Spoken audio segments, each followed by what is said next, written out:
Hello. All right, this is the entertaining meeting. Okay. Take our public comment for items not appearing on the agenda. We're gonna allow 2 minutes. We'll do a 10-second countdown for any staggering hands. I do want to apologize to the public that got missed last week. I think we had a couple of people online. I don't have my laptop, so I can see when hands are going up. But we apologize for any situations that happened last week that not everyone was able to make their comment. We'll make sure that that doesn't happen again. Also, when you come to the podium, please make sure that you can speak up to state your name so Lynn Marie can get it correct for the record. Again, this is public comment that is not on the agenda. Karina will set the timer, and again, state your first and last name, and we're going to do a 2-minute public. Are there any comments? Things not on the agenda. All right, step on up to the podium. Good evening. Okay, well, yeah, hi, everyone. Good to be here. My name is Seth Delinsky. I am a resident of Sonoma for 36 years. I live on Carriger Road, not quite in the Springs, but nearby. And we have some great events coming up. We've done a lot of events over at the Grange Hall. I'm affiliated with Sonoma Valley Grange and the Larson Park Community Garden that we are managing in partnership with the county in regional parks. So it's been a very interesting few years over there at the community garden. It's been a beautiful space, and it's been an opportunity to create some positive change at Larson Park, which I think is needed to some degree. I think it is happening with people using the pickleball courts. I know Celeste had taken her dog there on Facebook, so we saw that. But there still is work to be done, and we are trying to do our best at the community garden by bringing in new volunteers. Everyone is welcome to come by the community garden when we have our open hours, which are currently on Fridays from 9:30 to 11:30 right now. So I just wanted to read a little bit about our event here that's coming up Saturday, the 22nd of April. Sorry. Okay. Saturday, April 22nd at Larson Park, we're going to have an Earth Day celebration, which is in conjunction with regional parks, and then Earth Day creek cleanup. And I believe they're doing a waste disposal as well with large debris box. I'd have to confirm that with the county, but we're going to partner with them. We're having a plant giveaway. We have nursery plants, flowers, vegetable starts, native plants. And also there's going to be 20 yards of compost that's coming from, I think it's from Zero Waste, Sonoma County, as well as Recycling Napa. So it's a really great event. We're trying to do things over there. And I would love for people to come out to this type of event, and also for more resources to be put in place at Larson Park. It's very important that the energy continues, the things that I've done and other people are trying to do there. There are homeless people living on the creek at Larson Park, which is an ongoing issue. There's drugs being bought and sold at Larson Park. I can tell you every type of illegal drug that I've seen consumed there, sold and bought in the last couple of years. So I'd love to talk about the positives only, but that's also what's happening. Thanks, Seth. You're welcome.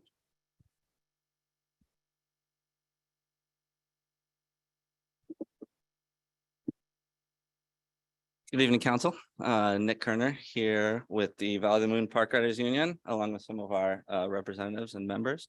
Here to talk to you about the skate park again. Lovely to see you all in person this time. I brought along some updates for everybody. Currently, we are still in our fundraising phase. And we are asking for funding for our phase 1 or a portion of funding for our phase 1 through Representative Gorin's office. So it was recommended to me by Karina that I come and request a letter of approval from the MAC committee. So we are here today to do so. I will provide you with some updates that we have going on. You may have noticed some of the work we've been doing at the park, regular maintenance, painting, weeding, things of the sort. as well as developing youth programs. So we are moving along with other projects in the interim as we're working on funding for our rebuild and renovation. And we would also like to voice support tonight for a solution to the issue going on at the Highway 12 Verano intersection. That is a very important issue to us because it is utilized by so many of us using the park, especially children going back and forth to Taco Bell. Being that we don't have a restroom or a water fountain near the park, Taco Bell happens to be the closest area for such services. So it is a big issue for us. We've noticed. Oh, sorry. Yeah. We will. Yes. Yeah. Sure. Yeah. But yeah, so I will provide you with just a summary of our projects that we're working on, some updates, as well as some photos of issues with the park that we hope to address with the funding that we are requesting. So thank you very much. Great. Thank you, Council.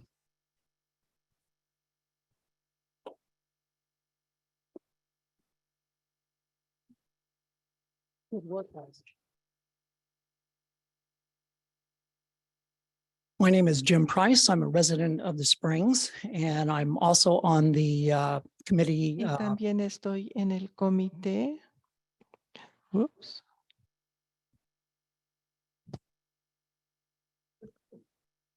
May I have some time? Not sure what's going on.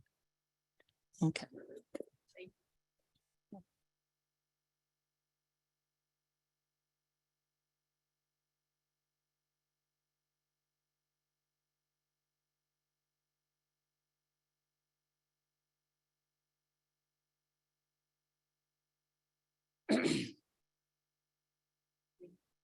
Can you restart the clock?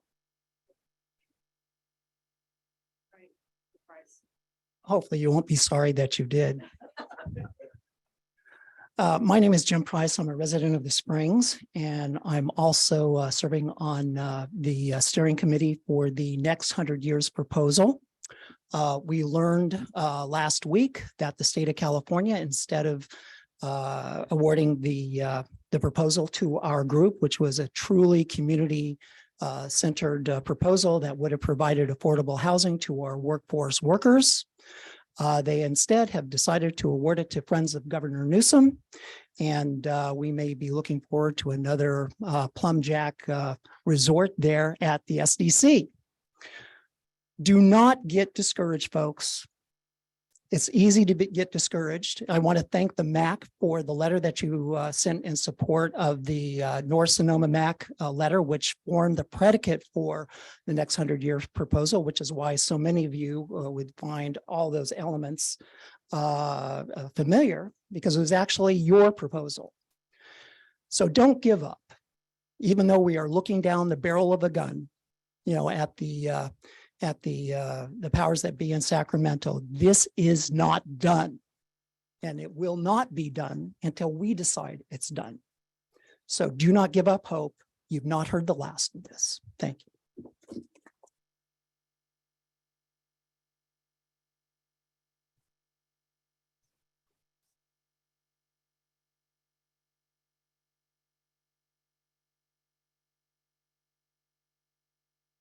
Members of the audience who wish to make a public comment, please use the raise hand feature in the Zoom app.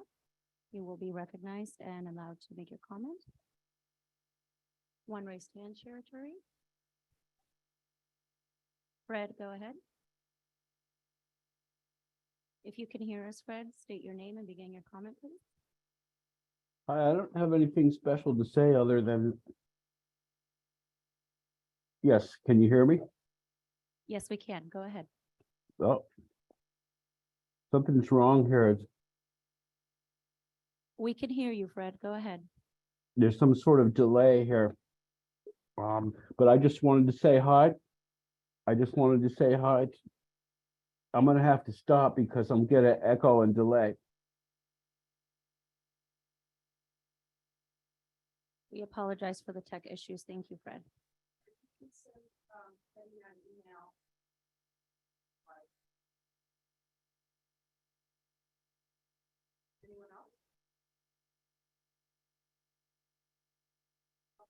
Are there any events that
I'm just gonna add one note to the school safety forum. If you can carpool, that'd be great. The parking lot is very tight and full of potholes and rough. So walk in or carpool if possible. That's all. Pardon me, I forgot one more. April 23rd, Day of the Children with the Quetzalén concert at Hannah. I have to, I think we're going to talk about it later. I have to get the time, but we will be giving out toys for children as behalf of the Spring Smack. And Sonoma Immigrant Services, our fiscal sponsor. Thank you. we've been talking about these events?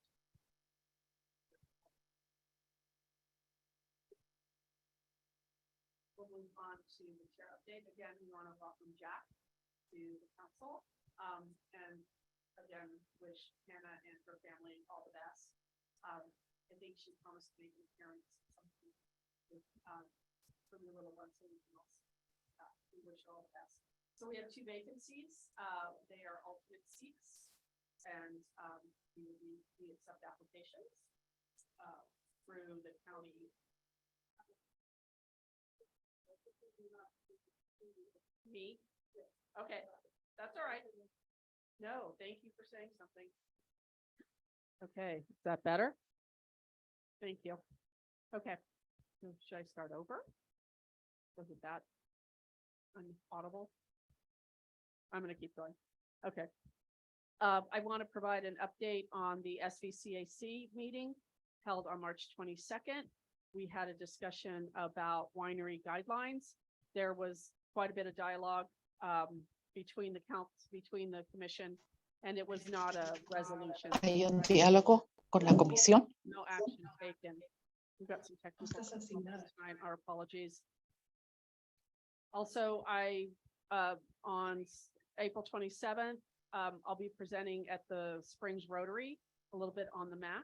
So just, I appreciate the Springs Rotary inviting us to that event. Also, I've got some more information to share. So, the SBCAC is inviting the MAC to the 26th meeting. The presentation will be on zoning and planning overview, and we're encouraging council members to take part in that meeting. There is a hybrid option. You can learn about the zoning districts, commissions, application process, land use. It also will serve, it saves us from a future MAC agenda item if we are able to attend that meeting and hear the presentation during the SBCAC meeting. Also, pavements. On Tuesday, the board is discussing the pavement preservation program funding with the Great Mitigation Funds. And that item can be found at the Sonoma County website. This closes the loop of the work that the MAC ad hoc did. I believe that was Iris and Hannah who identified roads that needed paving, and the recommendation went to public infrastructure for consideration. There is a list of roads that were selected to be a part of this pavement funding cycle, and that can also be found on the Sonoma County website. And then my final update is about Larson Park. That's on my cell phone, not in my notes. So a little juggling here.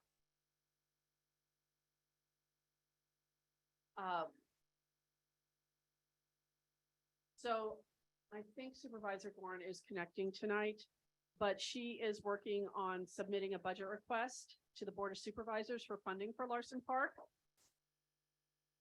Super exciting. And we're working with regional parks to submit the documentation. We can talk about this later on, but it may be something that the MAC would want to consider sending a letter of support. We can talk about that at future items. And we can agendize it for our May calendar if we'd like. So that, let me check my notes. I'm very note dependent tonight. That is it for my updates. And we'll take public comment on anything on the chair, on the chair report. I would like to make a comment or question. Yes, please. Can you repeat the date for the SBCC meeting Yes. for the planning committee and the Sonoma Valley committee? It is the April 26th meeting. They meet at council chambers at the police department, but there's also a hybrid option. And we started. Thank you so much. Thank you. Okay. Did we lose our Zoom? Are we still good? Okay. So I believe Supervisor Gorn is here with some guests and is waiting to do her report. Thank you, Maite. And hopefully we've solved the audio problems. I apologize for not being there in person. I'm in Colorado on Mimi duty. My 5-year-old had her tonsils removed. So man, it's challenging, and I have great empathy for any parent going through this. It's trying to get a little kid to eat or drink anything has been unbelievable. So, and you gave part of my report, Maite, thank you very much. There are so many things on the agenda on Tuesday. This is in response to the fact that we didn't have a board meeting this week. So therefore, they've just piled it on. And our pavement preservation program is in 2 lumps. One is the 24-25 pavement program that the board will be approving. A lot of roads on that. And I think maybe we could just send you attachment D that lists all of the roads in all of the county that's being repaved or resurfaced. But the other list is the list of roads that are being completed and paved with the last of the PG&E settlement funds. Nuns Canyon Road is being paved. Arnold Drive, and I'm going to pull this up, otherwise I'm going to forget about it. The Donald Street Gap has more funding to the design, and I'm working on some grant proposals to get to that point. Let me see. Nuns Canyon Road, Highway 12 at Donald Street. And yes, I know Verano is very important, but this is what we've identified a couple of years ago. Highway 121 at 8th Street East has been identified for a future roundabout. That project is being managed by SETA, but we're kicking in some funding for design. And Congressman Thompson is delivering an earmark of $1.25 million for that project. Not nearly enough, but it certainly will help. Grove Street, long identified improvements with some road widening, turnouts and retaining walls. They've been working on as a fire safe council for a number of years on that. Lee Howe Road, you don't know where that is. It's on the other side of Sonoma Mountain, has just been falling apart. And so part of it is being repaved and another section of Sonoma Mountain Road. But our regular paving funds are being used for streets hither and yon in the Springs area, as well as the rest of my district. And I know because of the pounding rains, many of our roads are in horrible condition. And Transportation Public Works has over 2,000 requests for potholing and pavement repair. And of course, everybody wants their road to be repaved completely this year. And so we say, thank you. We'll put it on the priority list for the next 2 to 4 years, and then we'll analyze the roads as they come up. But a number of grant opportunities. We are moving forward and approving some vegetation management grants as part of the FEMA program to the county, the BRIC grant. Many of the areas have not been prioritized in Sonoma Valley, but around Sonoma Mountain, they have been prioritized. We're moving forward with some utility undergrounding. I felt it was really important for the transition of the developmental center to identify that stretch of Madrone to Arnold as a place for undergrounding. And so that will be occurring.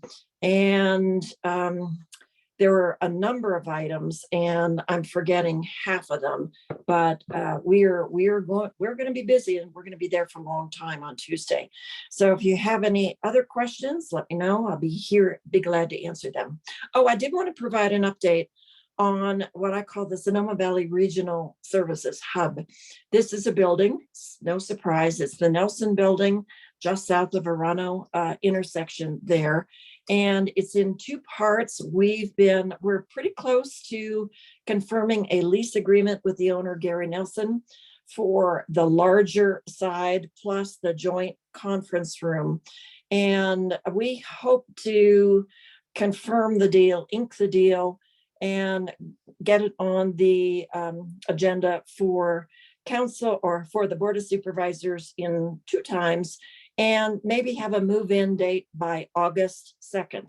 We're still in conversation about what services might be delivered there, but for sure it's health and human services, and we're hoping for a housing navigator there as well, and maybe some other housing, and maybe some other services as well. The Catalyst Fund is now in conversation with the owner, Gary Nelson, for possession and terms of rent or sale of the other half of the building. And they've been evaluating what service organizations would best be served by an office in that second half of the building. So together, it'll be an incredible hub for services. And we know that Sonoma Valley Health Center is going to be key in having some services there to help folks navigate. And so it's exciting. And I've been working on this for now 7 or 8 years. So it is great to see this come to fruition. It is part of the discussion of a new county complex at the site of the Central Administration Center, when certainly Supervisor Hopkins and I advocated for regional hubs to decentralize some of those services, because we want people to be able to walk in and access some of the services. So that's good news coming. And I'll give you a little other good news. We've been negotiating with a concert provider to provide a series of summer concerts at Los Gulicos, similar to Funky Fridays. It's going to be called Fridays at the Hood. We think we just about have all the I's dotted and the T's crossed. And Nathan Prouse is busy lining up the bands with some food trucks, and that's going to be a lot of fun to wander on up there.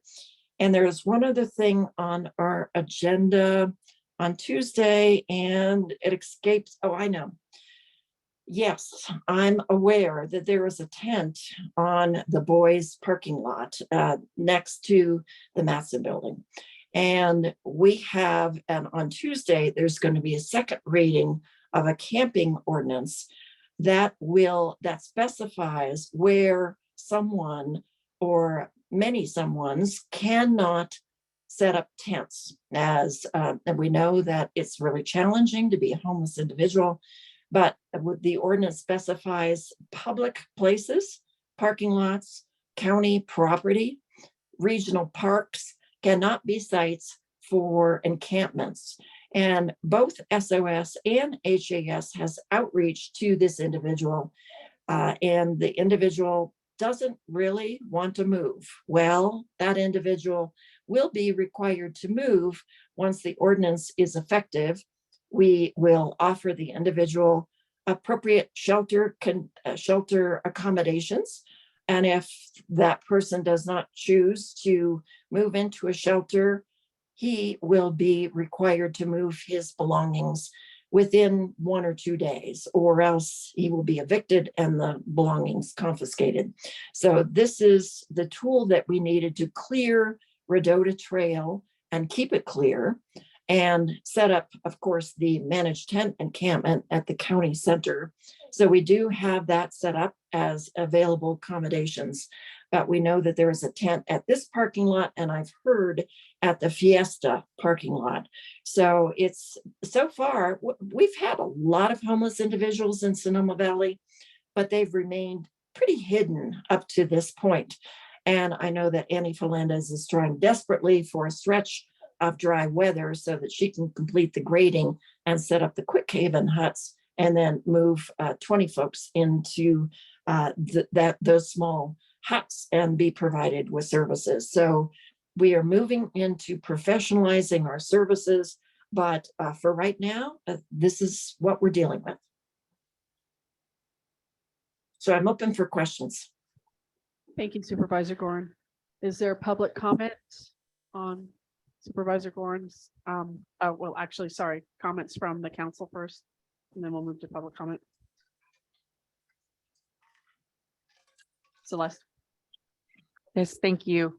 At the county hub, is when you say Health and Human Services, will that also include like a satellite HUD office, Medicare, Medi-Cal, et cetera? Is that what we're looking at? Yes, that's what we're hoping for. And so we will be outreaching to CDC as and eligibility workers definitely will be there. So these are the kind of services that we desperately need. But if you have ideas on other kind of services that you would like to see there, or at least some access to those services, send us all an email, because we're just in the maybe the beginning stages of finalizing the details for what kind of folks and will be located there, and what kind of functions that will serve. I'd just like to suggest that the county hub could also include space for people to apply for childcare subsidies, like 4Cs and Head Start, so that they don't have to travel to Santa Rosa to get those applications in if they don't have internet access. Okay, great. I think Karina is taking notes of that. I'm not sure that the Catalyst Fund is going to have room for everybody, but I think it's a really good idea to have a hub to apply for childcare, or at least inquire about childcare. Any other comments from council? Okay, we'll move to public comment.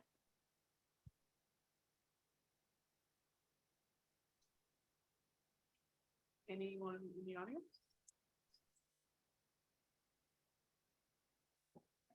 We have one. Good evening. This is Mario Castillo. Can you hear Hi, me? Mario. I hear you. Hello. Awesome. So Supervisor Goran, it's very nice to hear your report. I'm particularly interested in the subject of the hub that you mentioned, and I just wanted to, I guess, share my thoughts or advocate or to suggest that you really create a process that is transparent and open to the public in terms of how the in the process of the development of this project. My experience being a resident of this valley for over 32 years is that we have tons of organizations here in the valley, and yet there are people who struggle all the time getting services. So it's almost like we create this, Sonora Valley is so good at coming up with nonprofits and organizations, and it's just basically creating positions for people to kind of like pat on themselves, the back of themselves, and act like they're getting the job done. And yeah, I'm so sorry that I always have to be kind of like the one who kind of like rains on people's parade. But I just, someone has to say it, right? I mean, the fact of the matter is it's always the same individuals who are running things. And maybe I'm part of the problem, perhaps, because I'm also been advocating for so long. And I have yet to see that the minimum, is met, in terms of housing, in terms of, like basic human necessities that people need. I mean, I find that appalling, and I actually wanted to thank you because I hear that, that you've been generous in donating to organizations like Food for All that has been working, for over 3 years, just with volunteers, really grassroots women who take time of their lives, resources that they don't have, to donate, to get themselves out there and then be at the front lines of the work. While you have organizations who actually get paid to do this job, and they do a very, very poor job. Just a thought. Thank you so much. And just thank you so much, Mario. You speak for many in the community, and in all transparency, this is a work in progress and has been, so I'm excited about this, but it will be walk-in. So folks from the community who need services can walk in and get some information on how to access them. It may not be right away, may have to make an appointment, but this is why I've been advocating for a regional service center to have this ability for folks to be able to walk in and to talk about their needs. Thank you. Is there further public comment? Seeing no hands. Okay. We'll move on to. Thanks all. Thank you, Supervisor Gorin. Our Caltrans. So we're going to receive an update from Caltrans on the Verano Highway 12 intersection and other areas of interest to the Springs. We'll receive an informational presentation from Caltrans Adopt a Highway program, and the council will discuss the creation of an ad hoc for the Adopt a Highway project. And we may also create an ad hoc for the utility box art project, and we may decide to write a letter or resend our letter of support for improvement on the Highway 12 Verano intersection. I know that this is an important item to so many people in this community, that we've had so many tragedies on that in that area. And we have lots of public comment that we'll be reading into the record later on. And I know folks are here also to comment on that. So we'll make sure that you get heard tonight. But in the meantime, we'd like to welcome Caltrans here to give us an update. Thank you. Thank you. Good evening, everyone. My name is Al Mong. I'm the Division Chief for Transportation Safety, Chief Safety Officer for Caltrans District 4, responsible for 9 Bay Area counties. I'm here to update the council and the community here regarding the effort that we, Caltrans, City of Sonoma, County Public Works and SCTA for the Verano and Sonoma 12 intersection enhancement. With the supervisor scoring leadership and the support, we formed the ad hoc group to look into three things. One is the immediate enhancement that we can do, and the short-term and the long-term enhancement, permanent enhancement for the intersection as well as the corridor. The short and long-term enhancement, it requires additional funding, kind of go through the project process. And also we did the lighting intensity survey at the intersections to make sure that the crosswalk, especially the crosswalks, are meeting the current lighting standards. And the results came in, yes, they are meeting the current lighting standards. However, we have a pot shop island for the free right turns from Sonoma 12 onto Verano in both directions, and we have a little short crosswalk. That those two quadrants, which will be the east, northeast, and the southwest quadrants, they kind of needs the lighting enhancement. So City of Sonoma, we are very grateful that they kind of step up and trying to procure the solar power temporary lighting for those quadrant. The other immediate enhancement that we look at is, as we all know, the crash data, based on the crash data, the conflicts or the accident happen when people make a left from Verano onto Sonoma 12 and hitting the pedestrian on the Sonoma 12 crosswalk. So a couple of things that we can kind of mitigate that conflict, potential conflict, is that in the signal timing phase right now, when the traffic on the Verano eastbound and westbound, when they get the green, pedestrian for the Sonoma 12 get the walk green as well. So that's created the potential conflict. First option is we can kind of split the green time for the Verano traffic. What it means is that when the westbound Verano gets the green, pedestrian for the south side crosswalk will be red. So there was no chance of left-hand traffic and pedestrian walking conflict. Same things for the other direction. When the eastbound Verano gets the green, the north sidewalk will be red. And the impact of that is, since we're going to be splitting the phase, it will take more time to travel through that intersection.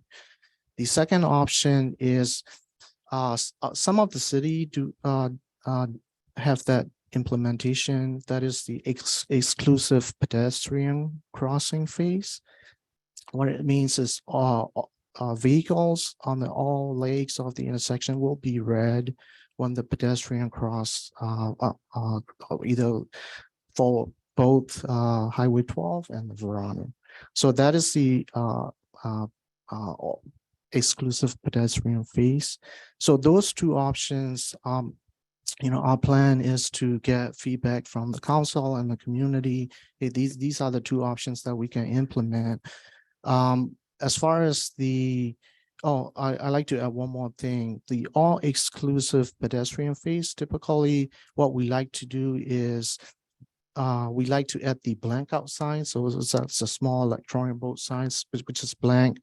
But when we have that phase, it will show the no turn on right symbol, because in order for us to stop the traffic, typical traffic by law, they are allowed to make a right when it's red. So we need to restrict that movement as well. So for that electronic signs, it requires a design, make it and check the existing conduits have the additional wiring that we need to run through. So our thinking is we can go with the static signs, no right on red, to implement it and take care of the design and the installation of the small electronic board down the road. in addition to, soliciting the input and the insights from the community here, one of the things we like to request is the outreach. Whichever options that we're going to implement, it will create a little bit of it will create congestion. So we kind of need to make sure the community understands that, hey, we're going to sacrifice mobility to have a safer intersections. For the split phase option, we still gonna have a potential conflict of the right turn on red with the pedestrian crossing on the crosswalk on Sonoma 12. We still gonna have that risk. We kind of happy to provide the more detailed information on those two options so that all of us here can make an informed decision when you provide the input and the feedback. The next step for the immediate implementation of those options is we're going to be regroup, after we getting input feedback, we're going to regroup with our engineering partners, county, city, and the SCTA, make sure we check everything, and we're going to implement it. We got to observe it, and we also need to tweak and modify the signal timing to optimize the throughput, as well as making sure everything is safe. Typically, we do the full-blown traffic study or analysis before we implement things like that. However, we do understand the urgency, so we kind of trying to, hey, we're going to observe it, monitor, modify as needed after the implementation. The short-term and the long-term plans goes. I'd like to share good news that Caltrans are able to secure funding to do a permanent enhancement for that intersection. The current scope that we are considering is that we're gonna add a protective left turn on Verano. So basically, it's the same type of strategy where you eliminate the conflict of left turn and the pedestrian crossing.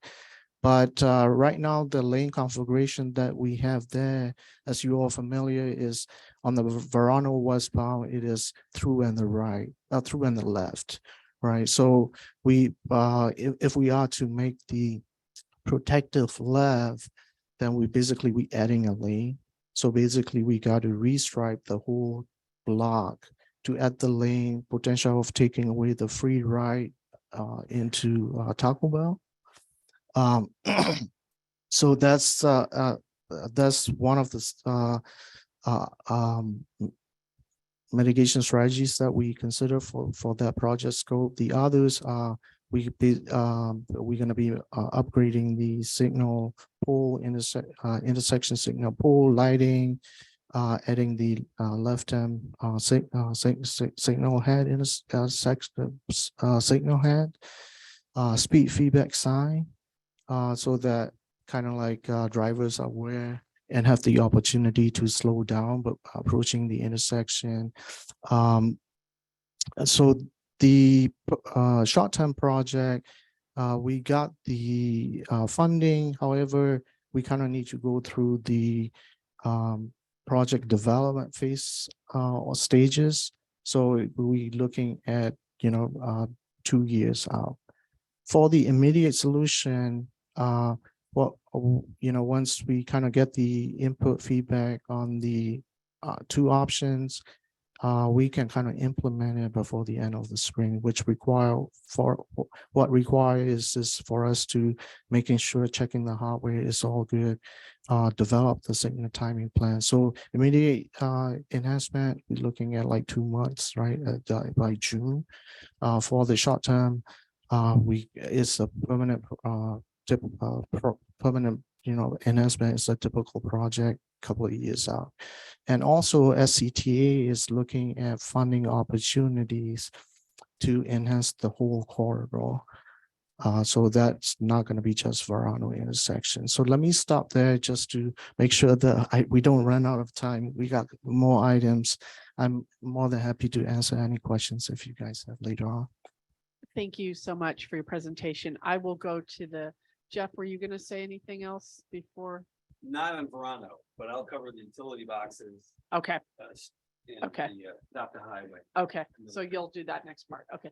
I'm gonna ask the council if they have any questions. So what I'd like to do is gather the questions and then have our presenter answer them all at once to try to condense things. Are there questions from the council? And then we will go to public comment after we do this part of it. Yes, I have a question. So it says here that an athlete has to be created for to look at remedies for the immediate enhancements of that intersection, as well as contribute for the short and long term enhancements. Yeah, we do. We were able to get a commitment to get the funding for the short-term enhancement. When I say short-term, is the project that I mentioned that it's 2 years out. For the immediate implementation, we're gonna redirect the current resources and the staff that we have, budget we have. I'll try to collect everything for you so that you can try to answer it all at once. Sure. When I get, so that we don't have to try to condense some time.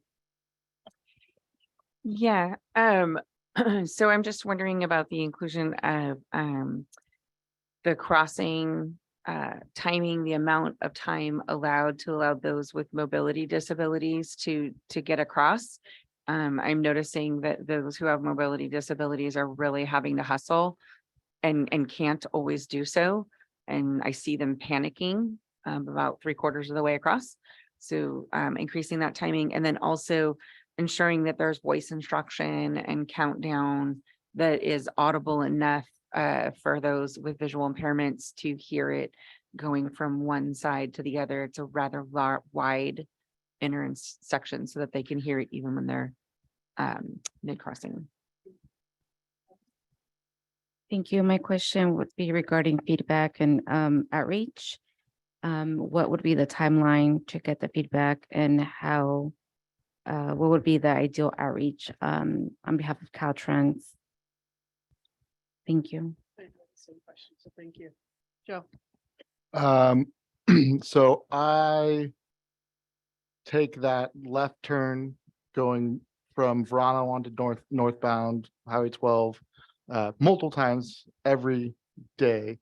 Is it possible, I know you're talking about adding lanes to have a dedicated left turn coming the opposite, but from what I live with every day, I feel like the biggest problem of everything is that left turn.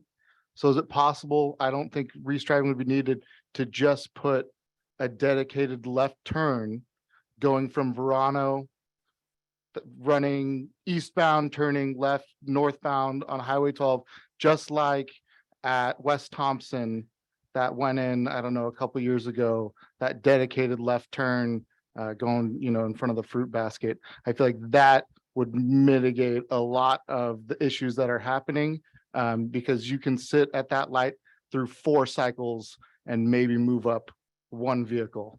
So that's just my thought. Is there a possibility of just that one dedicated left turn signal? Thank you, Jeff. Jack, did you have anything you wanted to add? In addition to my other council members' questions, I second those.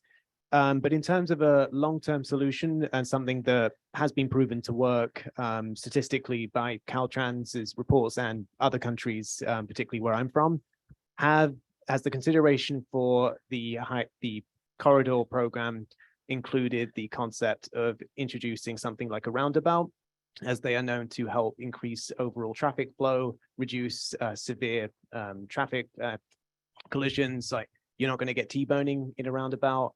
And additionally, there's no guessing. You have to slow down for it, and it will keep things flowing and keep things safer and more visible for those crossing to what is going to be a very nice and usable park once Maxwell Fields is complete. Thank you. Anything else from the council before I kind of summarize? Okay, so there's, I can. you got it? Yeah. I have my notes.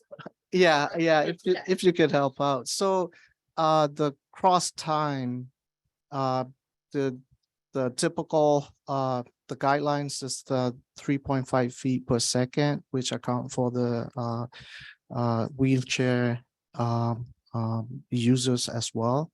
So in Caltrans, our practice is we use like 3.5 seconds or 3 seconds per foot, so which is a little bit more conservative.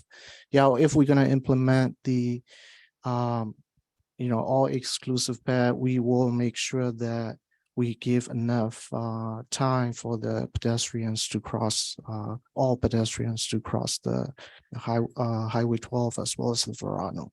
So in that signal configuration, Highway 12 is wider. So we're gonna be time for the wider footprint that a pedestrian needs to cross. As far as the audio, APS, audible pedestrian signal, we need to include that scope with the short-term project that I mentioned.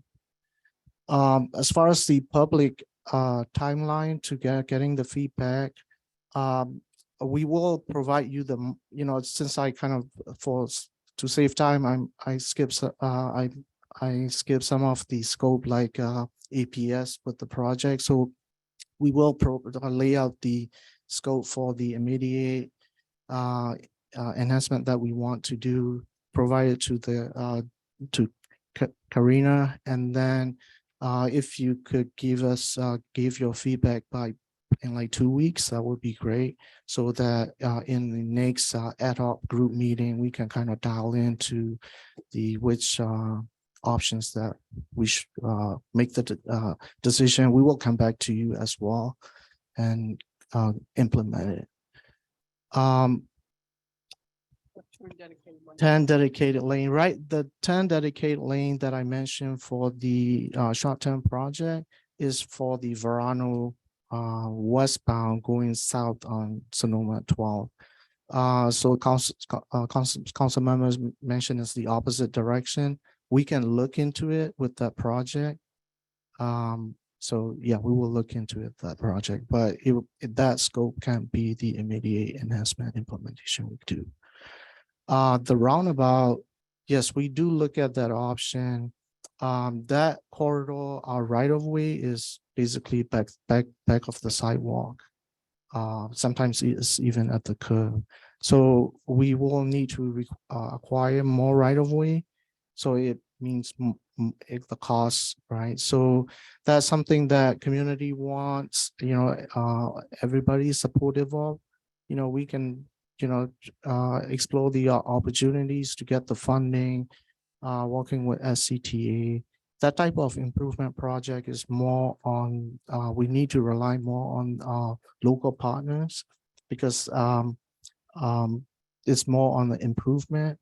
Safety is part of it, complete street part of it, but it's when you calculate the cost and benefit, because there's a rigid formulas that we kind of need to use to apply for the funding. So we need to rely more on our local partner like SCTA to get the funding for the roundabout options. Yeah. Thank you. So we'll move to public comment. We'll take, do you want me to read the public comment first, or do you want to go to in person? Let's do in person, and then we'll read the public comment that came in via email. So we will provide 2 minutes for this public comment. If you can raise your hand in the chat, we know how many we've got in the queue, and we'll take public comment from the audience first, public in the in person, and then we'll move to online, and then we'll read the emails that came pouring in this week. Please. Hello. For... Hi, my name is.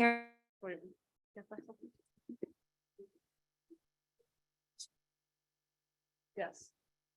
Sorry, did I not say that? Okay. Okay. There's an apartment. I'm. Are we good?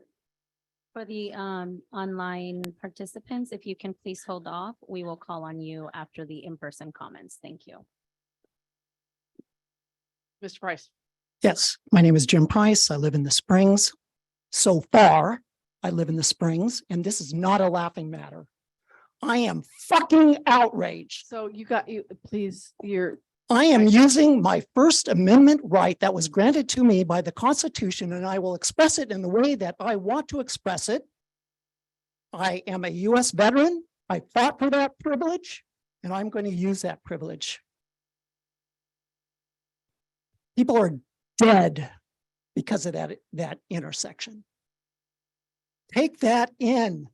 People are dying at that intersection. Last night, I didn't get any sleep. So please forgive me because I thought about this. I read this and I know that it's been years. And I hear you about, well, oh, it's another 2 years and we might think about putting a left-hand turn lane. The lack of that left-hand turn lane creates road rage. When people have to wait 2, 3, 4 times cycles to make that turn, by the time it's their turn, they are so in their head, they are not looking. Wake up, do something for the love of God and gratitude to those people who have lost their lives because of this.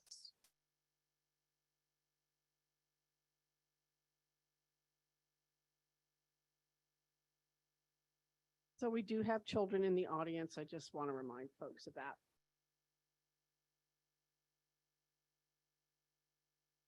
My name is Lisa Willett. I've lived in the Springs for 23 years and have navigated that intersection for 23 years by bicycle, on foot, and by car. I know it very, very well. Just on April the 2nd, I was going to the skate park with my son, and we watched another person being loaded onto a gurney in the intersection on Verano, on the west side of Verano. There's been death there where that person was loaded into a gurney last week. There's been death on Highway 12. There were 2 12-year-old girls that were hit in the crosswalk who have life-altering injuries. This has to be addressed sooner than 2 years from now. My son is 11 years old. He and his friends should not have to take their lives into their hands in order to get to the park where $13 million worth of upgrades are being made so that we can attract more people to come to that park and navigate that intersection. It has to be sooner. We have to move faster. It's not okay to let people's lives and their ability to walk and to operate their vehicles. It's not okay for this to continue on any longer than it has to. I understand that when we sit in an office, not in the community, that we say, oh, well, we need to have another meeting and we need to do this. These things have to move faster. It has to be now. We can't continue to let people die in the intersection because we don't have the money to fix it. We have to find the money to fix it. If there's money to rent a facility for our county to do, we don't know what yet from the Nelsons, then there should be money to fix the intersection.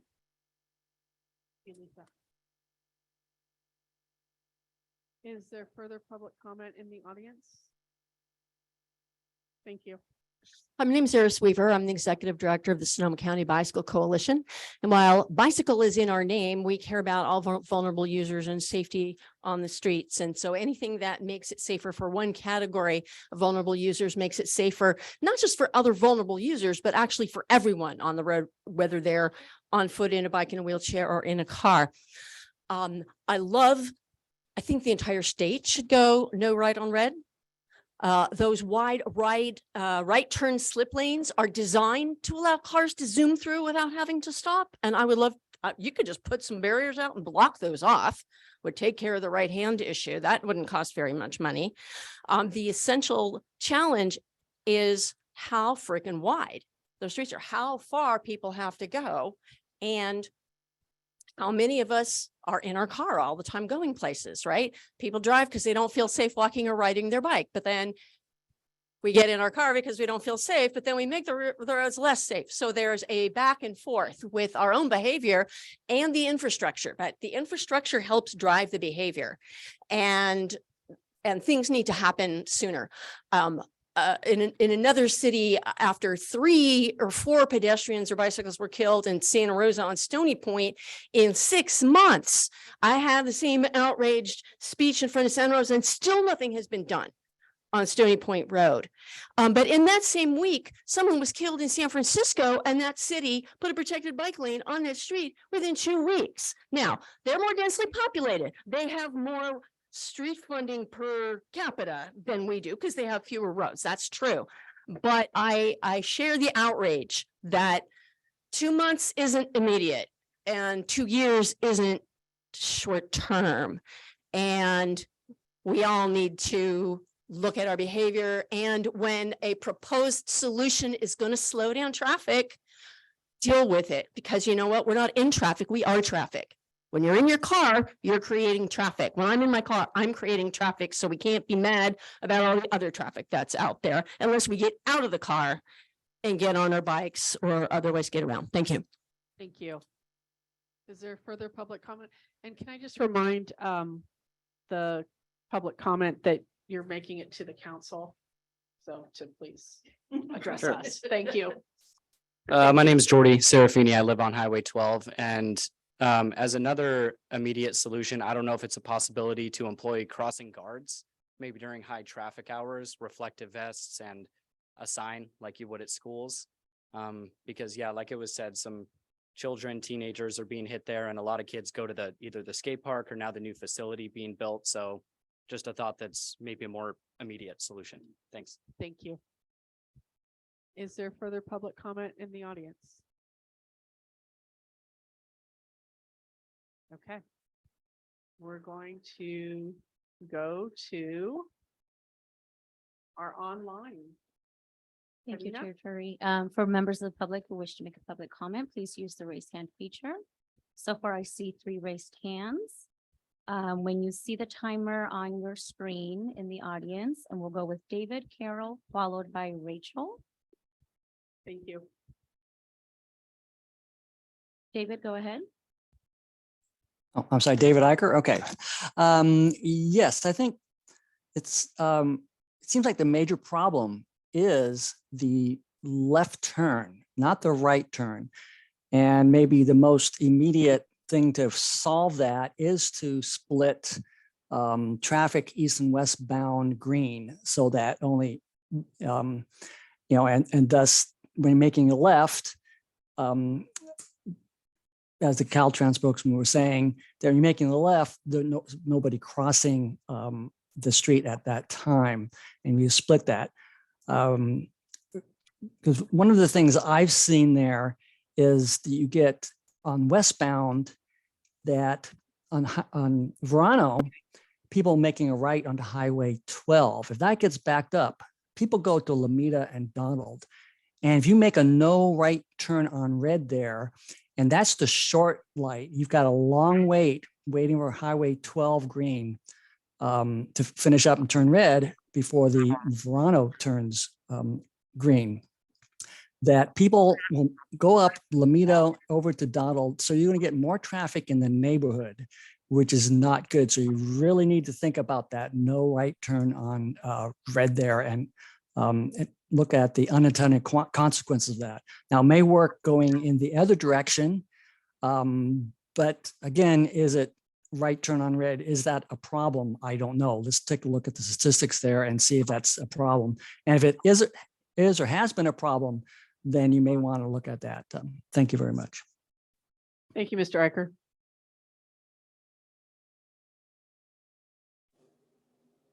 Carol. Hello? Yes. Thank you. I'm sorry, I misunderstood the signals earlier. Has Caltrans been told that there's going to be a 70-unit apartment building on Verano about maybe a block from that intersection along with the hotel? I'm not sure how that figures into their projections. So the street is going to need to be widened, but just I don't know if they know that, or are they able to consult with the county on that? We know. That's all. Thank you. Thank you. Rachel. Caltrans is aware of the upcoming projects. Thank you. Thank you. Rachel, go ahead. Hi, my name is Rachel, and I actually don't live in the Springs, but I do live about a block and a half from the intersection at El Verano. And my only concern is that our district is talking about closing schools, and so the kids that would normally be walking to Sasserini now have to cross over a highway to get to El Verano. And that seems to be happening faster than most of us wanted. However, with that intersection being completely unsafe, we've lived here 2 years. And in the 2 years we've lived here, we've listened to the screams of 2 people die at that crosswalk. We can hear it from my bedroom. I refuse to let my kids use that crosswalk, and they won't be able to walk to school. So I just think it's important to hustle the safety of that and not prolong it. Thank you. Thank you, Rachel. Is there further comment from our online viewers? Okay.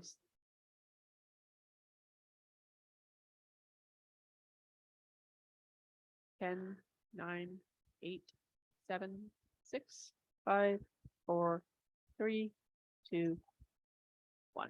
Okay, we're going to read 2 minutes of each of the public comments that came into us over email. And I'm going to ask my council members to help me out. I'll start, and Karina, will you set the timer? Thank you. This came from Georgianne Quinn. I walk 12 every day to get my steps, and this is what I observe and what is needed to make everyone safe at the crossing at 12. Agua Caliente in 12 needs a voice alert, walk light is on, and a countdown, better striping. Mountain Avenue at Flowery School, a voice alert, walk light is on, and countdown, better striping. Boys Hot Springs, I think this means the post office, PO, better striping and a countdown. Fruit Basket, voice alert, walk light is on, and a countdown. The dollar store, this is a safe crosswalk, has voice alert and a countdown. McDonald's needs a dedicated left turn arrow from Verano to 12, voice alert, walk light is on, and countdown. Lucky needs a voice alert, walk light is on, and countdown. Thank you, Georgianne Quinn. Thanks, Georgianne, for the landmarks. That really helps me. Go. This is from Pete Alcantara. Recently got back from a trip to Honolulu. For those who have traveled to Waikiki area, the main thoroughfare, Ala Mauna Drive, is incredibly busy for cars and pedestrians in all 4 directions. Noticed in this recent trip that many intersections converted pedestrian crossing lights so that all traffic is stopped and pedestrians can cross in any direction, including diagonal. Maybe something worth considering for the Highway 12 Verano, since all traffic will be stopped, including right turn on red, and pedestrians have full access to all directions in the intersection. Maybe diagonal doesn't make sense for this intersection. Thanks. Peter Alcantara.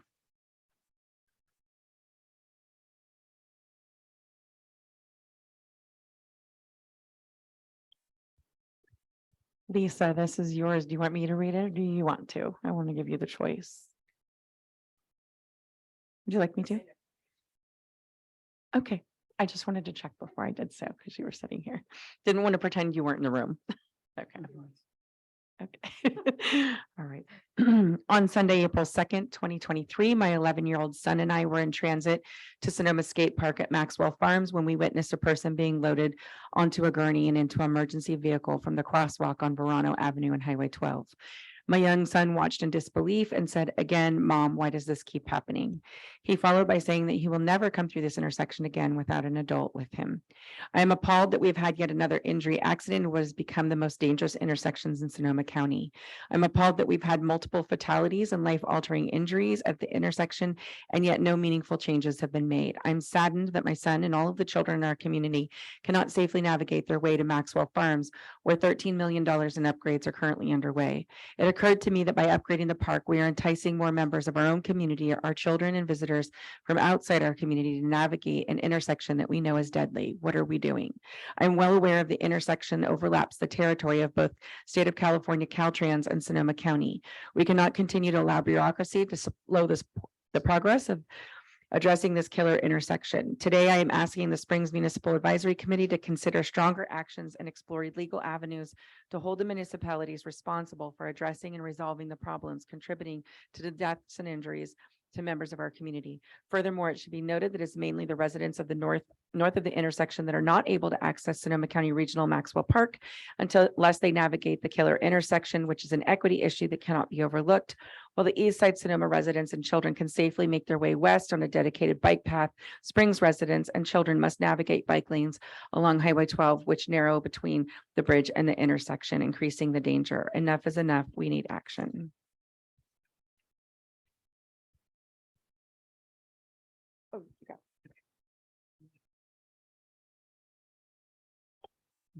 Coming from Palm Burns Claire. My husband, who frequents that intersection most days on his bike, would request a left hand turn arrow and on all 4 sections of the intersection. Currently, there is none, and we will urge flashlight lights both on the pavement and alongside the pedestrian push button, especially after dark, alerting stop cars that a pedestrian is crossing.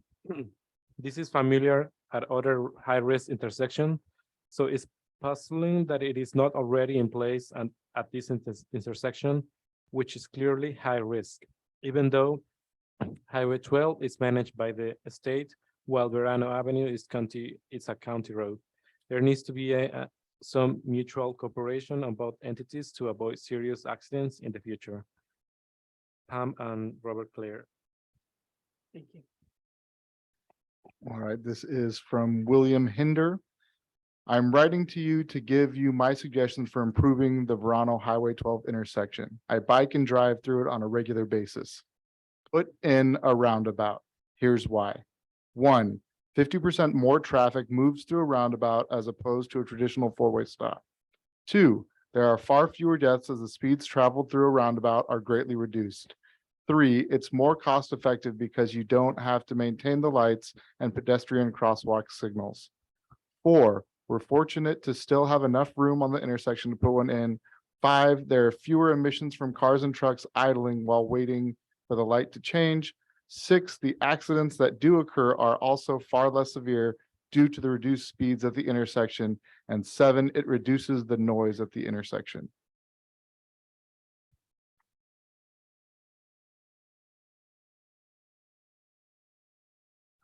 This public comment is from Josette Rose Iker. No. Can you please forward this to the Springs MAC ahead of the 4/12 meeting? I also plan to attend virtually. I have forwarded correspondence to you from county parks concerning Larson Park. It appears from the information I have received that the county does not consider Larson Park to be an ideal location for the type of events that would take place on a plaza. It appears that they think Maxwell Park may be more suited to these types of events. I am not sure what other Springs residents feel about Maxwell Park. It is my impression that many do not consider it as in the Springs, even though it is technically considered to be. I have also been asking in the last 2 meetings if the Springs MAC still has a plaza ad hoc committee or not. In addition, I have asked if the MAC would be interested in the survey data I have collected from over 100 Springs residents on what they would want in the plaza, along with all their comments and suggestions. So far, I've received no responses other than from Karina suggesting that I apply for a position on the Springs MAC. As I work full-time running a floral design business, that is not an option for me at this time. I'm often away when the MAC meets. I will attend the next meeting to see if there's any possibility of interest in this subject. I would love to hear back from the members of the Springs MAC. Thank you and sincerely. I apologize for that, Jack. I think we got that one snuck in there. Yeah, so, All good. yeah, thank you. Sorry about that. Okay, I think this is the last one, and I will apologize for the butchering of the last name, Sarich, Jeanette Kindly include my comments for this meeting, beginning with my emails below dated February 24th to Miss Susan Gorin. Please read. I find it beyond belief that nothing has been done to remedy this dangerous, deadly intersection. How hard can it be for Miss Gorin to get Caltrans to install a left turn arrow signals at the east and west sides of Verano Avenue at the Highway 12 intersection in Sonoma, as well as pedestrian crossing signals? The cost to do this should be secondary to safety. Saving lives should be a priority. Get it done. Turn into the Springs MAC meeting tomorrow. We will be discussing this. Okay, this is for Susan. You don't want me to read that part, right? I'm over here. Paul's the last one. Is this the last? I think this is the last one. It's still here. I think maybe when they printed it out, they're missing it. It's right here. Can I go ahead and read it? Yeah, go ahead. Sorry, I don't have that one. Okay, this one is from Paul regarding pedestrian safety issues in the county of Sonoma. Says, hello, I asked the county of Sonoma to adopt continental crosswalk pattern for all major intersections and major roadways in the county. The continental striping is used worldwide in all major American cities and is rapidly being adopted and used by towns of all sizes. Why? Because it would add the standardization of crosswalk patterns in the county of Sonoma. The city of Sonoma, for example, adopted the continental pattern for all major streets several years ago. During the recent Highway 12 project, Caltrans used the continental striping on all Highway 12, with the exception of the El Verano intersection. The county of Sonoma required the latter pattern. This change from seeing the continental to the letter can be a source of moderish confusion. It might not seem important, but it is. A good example of standardization is the ubiquitous stop sign, which is found across the country. It has the same red color, the same shape, the same white lettering. It is a standard that everyone readily recognizes and knows what to do when they see it. By adopting the continental crosswalk pattern, it adds to the standardization for crosswalk. It was developed, by the way, by traffic engineers for high visibility for motorists. It has been used worldwide for decades for safety features.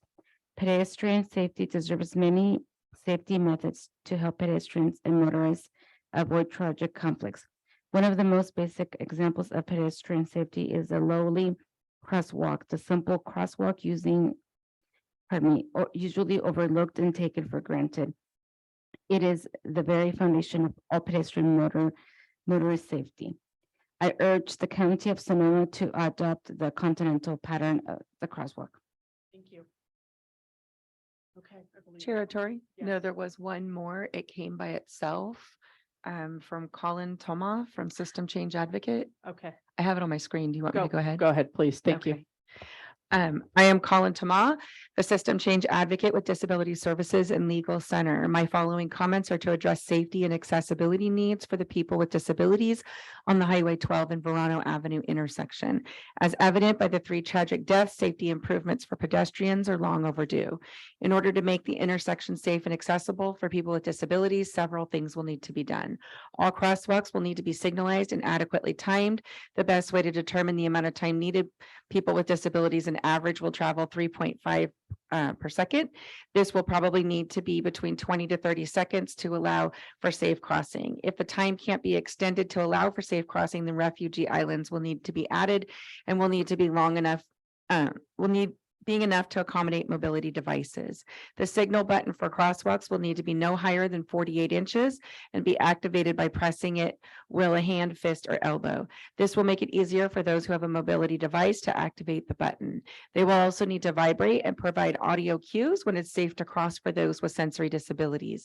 Both intersections and crosswalk will need to be highly visible by being painted in large bold striping and painted in high contrast color. Curb ramps with detectable indicators, i.e. plastic bumps, to give a physical indicator of the end or the beginning of the crosswalk for those with vision disabilities. Curbs will also need to have curb cutouts, bulb outs, or extensions to increase visibility and decrease the travel distance for crosswalks. Eliminating the right turn slip lanes will also increase safety as it will force drivers to slow down or stop before making the turn. Having slip lanes allows drivers to make high speed and unsafe turns. All lanes typically will need to be clearly marked, and narrowing the lanes to help force drivers slow down should be a good consideration. There will also need to be adequate street lighting that can produce enough light to make it easy to see pedestrians crossing at dawn, dusk, or night. Thank you for taking the time to review and consider my comments on the accessibility and safety needs for people with disabilities. These improvements will also make it much safer for the general public as well. I'll be happy to answer any follow-up questions or discuss my comments in future detail. Thank you, Celeste. I think we have one more, Monica. Yeah, literally the last one from Roger Hamlin. I think the Highway 12 Verano Avenue intersection will be dangerous for pedestrians until left turn signals are added for traffic on Verano Avenue.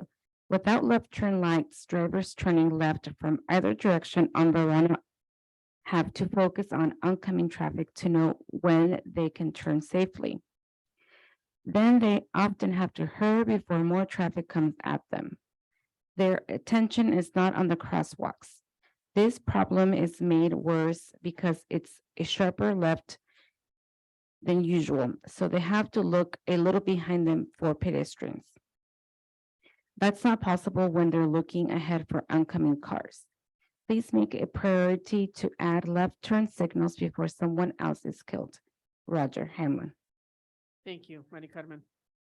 Are there any final comments from the council on this item?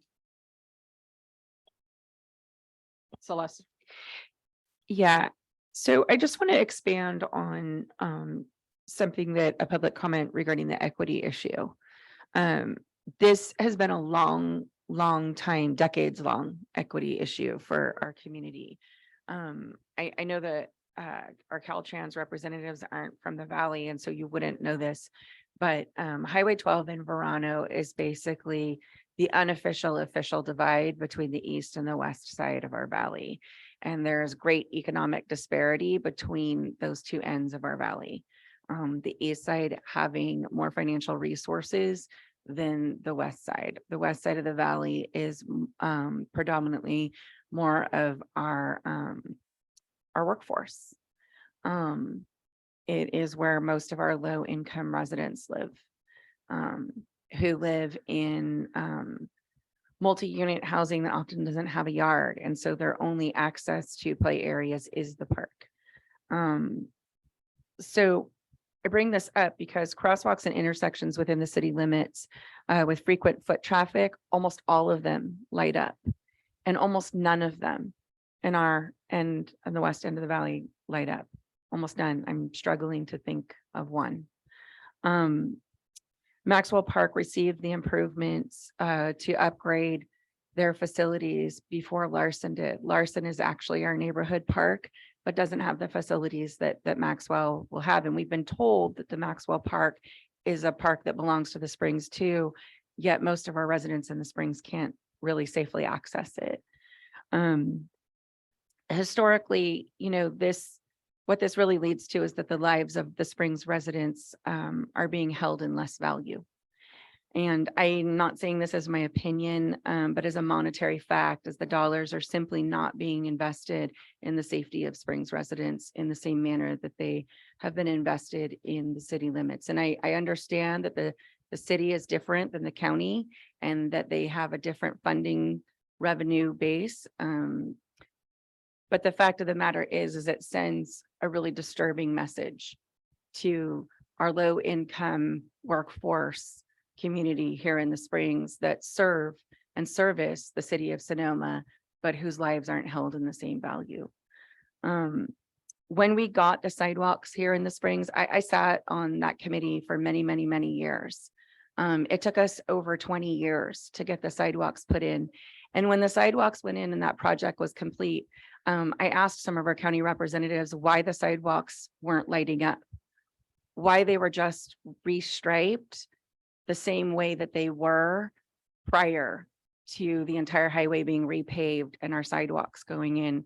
And the answer I was given was that we didn't ask for it. And we didn't think we had to.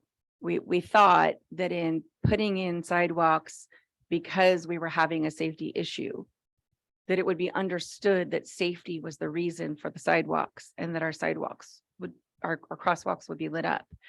And so again, after having new sidewalks put in, the entire highway repaved, we're left with the same crosswalks that we had and the same safety issues that we had prior to not having sidewalks when we were traversing the gravel shoulder with strollers and babies and trying to get to school.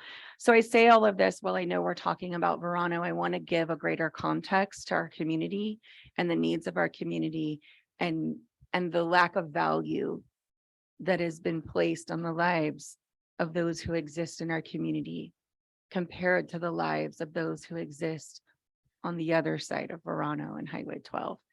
And I wanted to give this to you because I know that you don't live in Sonoma, and so you wouldn't know these things.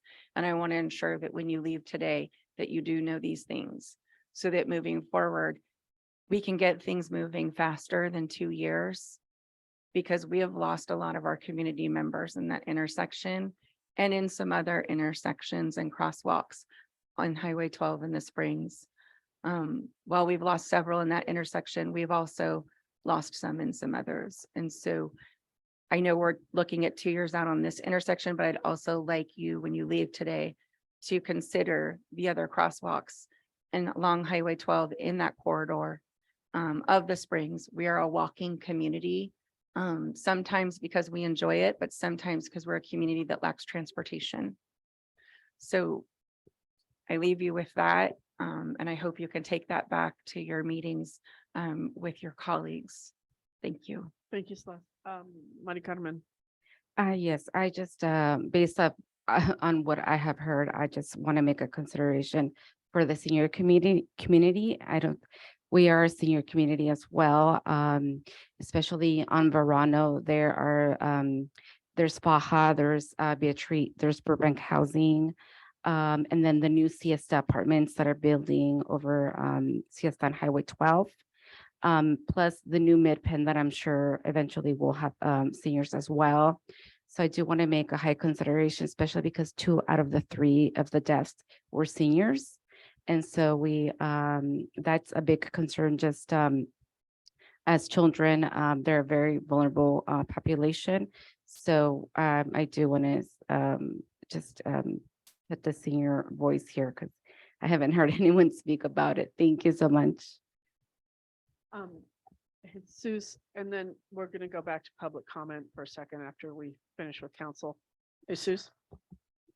I'm sorry, what is your name? My first name is Ong, last name is Mong. Okay, so Mr. Mo. Yes. Okay, so I'm just asking to not lose spirit or get discouraged by the animosity of this topic. It is very controversial. I think that you have now, well, you have had a really difficult job, and I encourage you to work for the community and work with the community on resolving this issue. And I really hope that you, along with all your team, can find a solution faster. Thank you so much. Thank you, Jesus. Anything from Jack or Joe? I just wanted to say thank you for being here. We are very passionate about this topic, as you can see, and there's been a lot of loss in this community. And I do believe that Caltrans is trying to partner with us. You have been very responsive when we've asked you to be here. So, but we do need something sooner. We really do. I think we have one member that would like to say something else. Can you go up to the mic, Ray? Sorry. And state, we all know you, but can you state your name? Hi, Ray Willett. I'm a citizen or a resident of the Springs. Something Councilmember Winters brought up reminded me of something that when we were in past meetings with you, I thought that there was something that you Talk said. to the mic, please. Ray, Mike. got to get back to the mic. Jeff, that we could, it's Jeff, Yeah. that some certain areas can be designated as pedestrian areas and other areas aren't. And do you recall anything about that in the highways? No. Some areas, some highway, some sections of highways are treated more pedestrian, are designated in a pedestrian category, whereas other are not. Does that ring a bell to you? Well, then my question's mute if that doesn't make any sense to you, because I was going to make sure that we requested that it be treated as a highly pedestrian area, and that's all I gotta say. Yeah.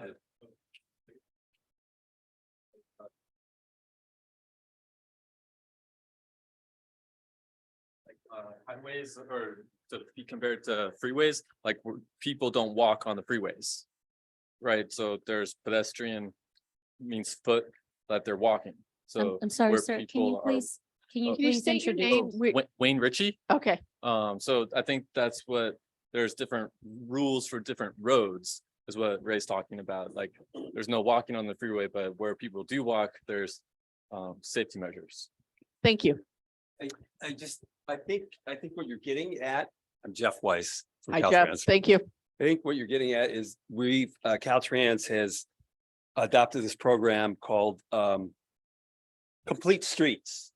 And I don't know if this is what you're talking about.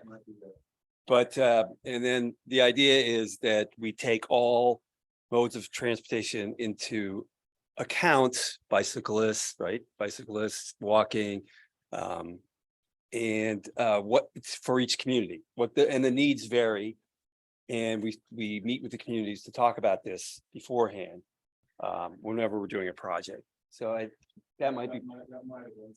Yeah, it's a program that we're really serious about. We're really developing it, and it's something.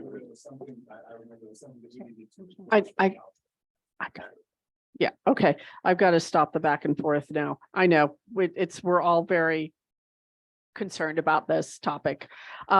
We do have some Caltrans reps online. Karina, can you mention their names? I'm not sure which ones they are. We have Lester Lee and Guess Tizazu. I also want to acknowledge that we have Mike Berger from the city of Sonoma present. Okay, thank you for doing that. I apologize. I didn't know who everyone was. So I think we'll do a resolution for a letter here, and then we'll go to the next part with Jeff. I believe that perhaps a letter may be in order from the council to Caltrans, incorporating some of the ideas that we're hearing tonight. And can we assign an ad hoc to write that letter? And then bring a draft to us at the May meeting? Is there anyone who would like to take that on? Our letter writers aren't here tonight. I know. I'll draft something and bring it to council on May, whatever our next meeting is. And maybe could one person volunteer to at least look at it? So I'm not. Yes. Thank If you, you Jeff. draft it, I can. Summer registration opens. My Yeah. time is fried, but yes, I can. At least look at it? Yes, Okay, definitely. great. All right. So I'm going to ask for a motion for a letter to be written and for me to write it and for Joe to look at it. Can I get a second? I'll second. Thank you. All in favor? Aye. Okay, aye. Great. Thank you. All right. Thank you again for coming and speaking with us. We do appreciate it. Thank you. May I make one clarification? Sure. I really want to make sure that everyone's is clear regarding immediate enhancement that we're trying to do in a couple of months versus 2 years out. The two options that we discussed is basically for the pedestrian safety. So we're not waiting 2 years to implement the pedestrian safety at this intersection. At the same time, I kind of request the community we need to make a difficult decision, right? We kind of talk about more vehicular traffic going through the intersection, but if we're going to implement all pedestrian exclusive phase, which is the safest option, then we need to sacrifice the mobility that we need to make that call. Thank you very much. Thank you for clarifying that. We appreciate it. Jeff, are you here to talk about utility boxes? I am, Excellent. as much as I know about utility boxes And adopt a highway. I and believe. adopt a highway. Great. So my name is Jeff Weiss. I'm the information officer for Caltrans for Sonoma County. And I'm here to talk about utility boxes and adopt a highway. Now, the utility boxes is an art project. So is the artist here? No, not currently present. Okay, okay. But And, we all have but we have a lot of ideas. and I get the feeling that someone submitted an application and was overwhelmed with bureaucracy when they submitted it.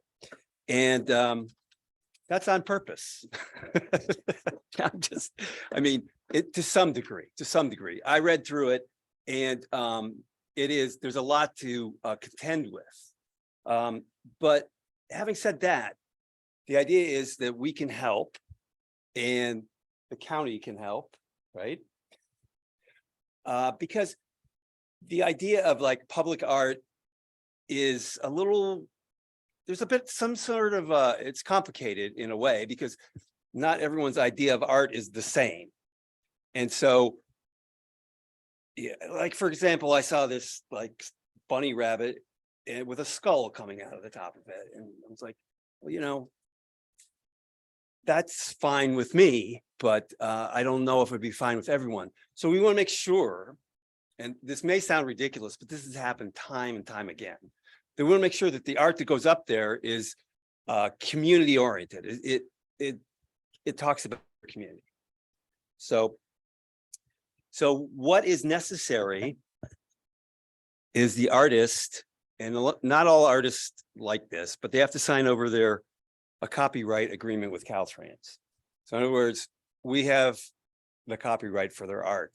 And the reason for that is if we need to do something, we can't have the artist suing us and keeping us from damaging their art. A lot of artists don't like that, so we have to make sure that they're willing to give us their copyright. And then we have to have a maintenance agreement. Typically that would be with the jurisdiction, which in this case would be the county. And then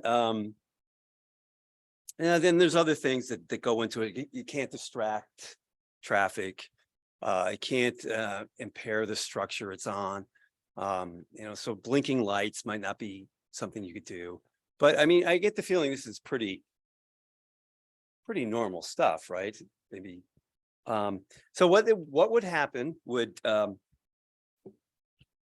you really need an advocate from the county to help you through with this. Because I think I see the advocate over there. Yeah, she's right over there. So it needs to be pushed through and get, it has to go to the Board of Supervisors, get approved. So the artist will probably draw up plans of the art, submit it to the county, or, and then they approve of it, and then it'll go up there. And then there has to be agreement to maintain it, because we're not going to maintain it. And they basically have to be allowed to, we have to be allowed to go in there whenever we want. And that has to do with the copyright to maintain our facilities. So it's a lot of paperwork, but it's not insuperable. You can do it. It just needs someone to guide them through it and ask a lot of questions. It sounds easier than it did in the past. So that's good. Yeah, it is easier if you have an advocate, right? But what trips people up is that they don't have someone taking it to the county and telling them, can you sign off on a permit for this? Will you help us maintain this? Those sort of things. And then will you approve of it, right? So it has to go to the county and it would go to a city in different places. But this happens to be the county's jurisdiction, and they would approve it, and then Board of Supervisors would approve it, and then there you go. Okay. Do you want to talk about the Adopt a Highway, and then we'll ask you questions? Sure. Okay. I wasn't quite clear what you wanted about the Adopt a Highway.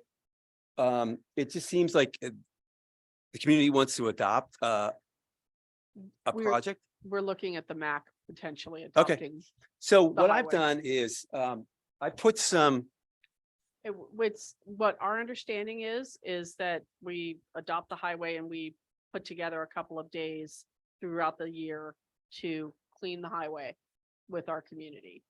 And is that correct?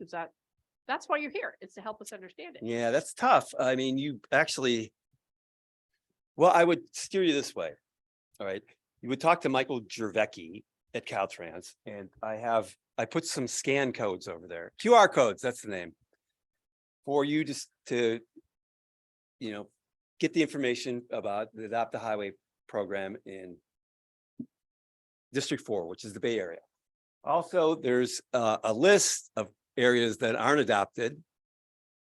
Who knows why? But they may not be the nicest places. I don't know.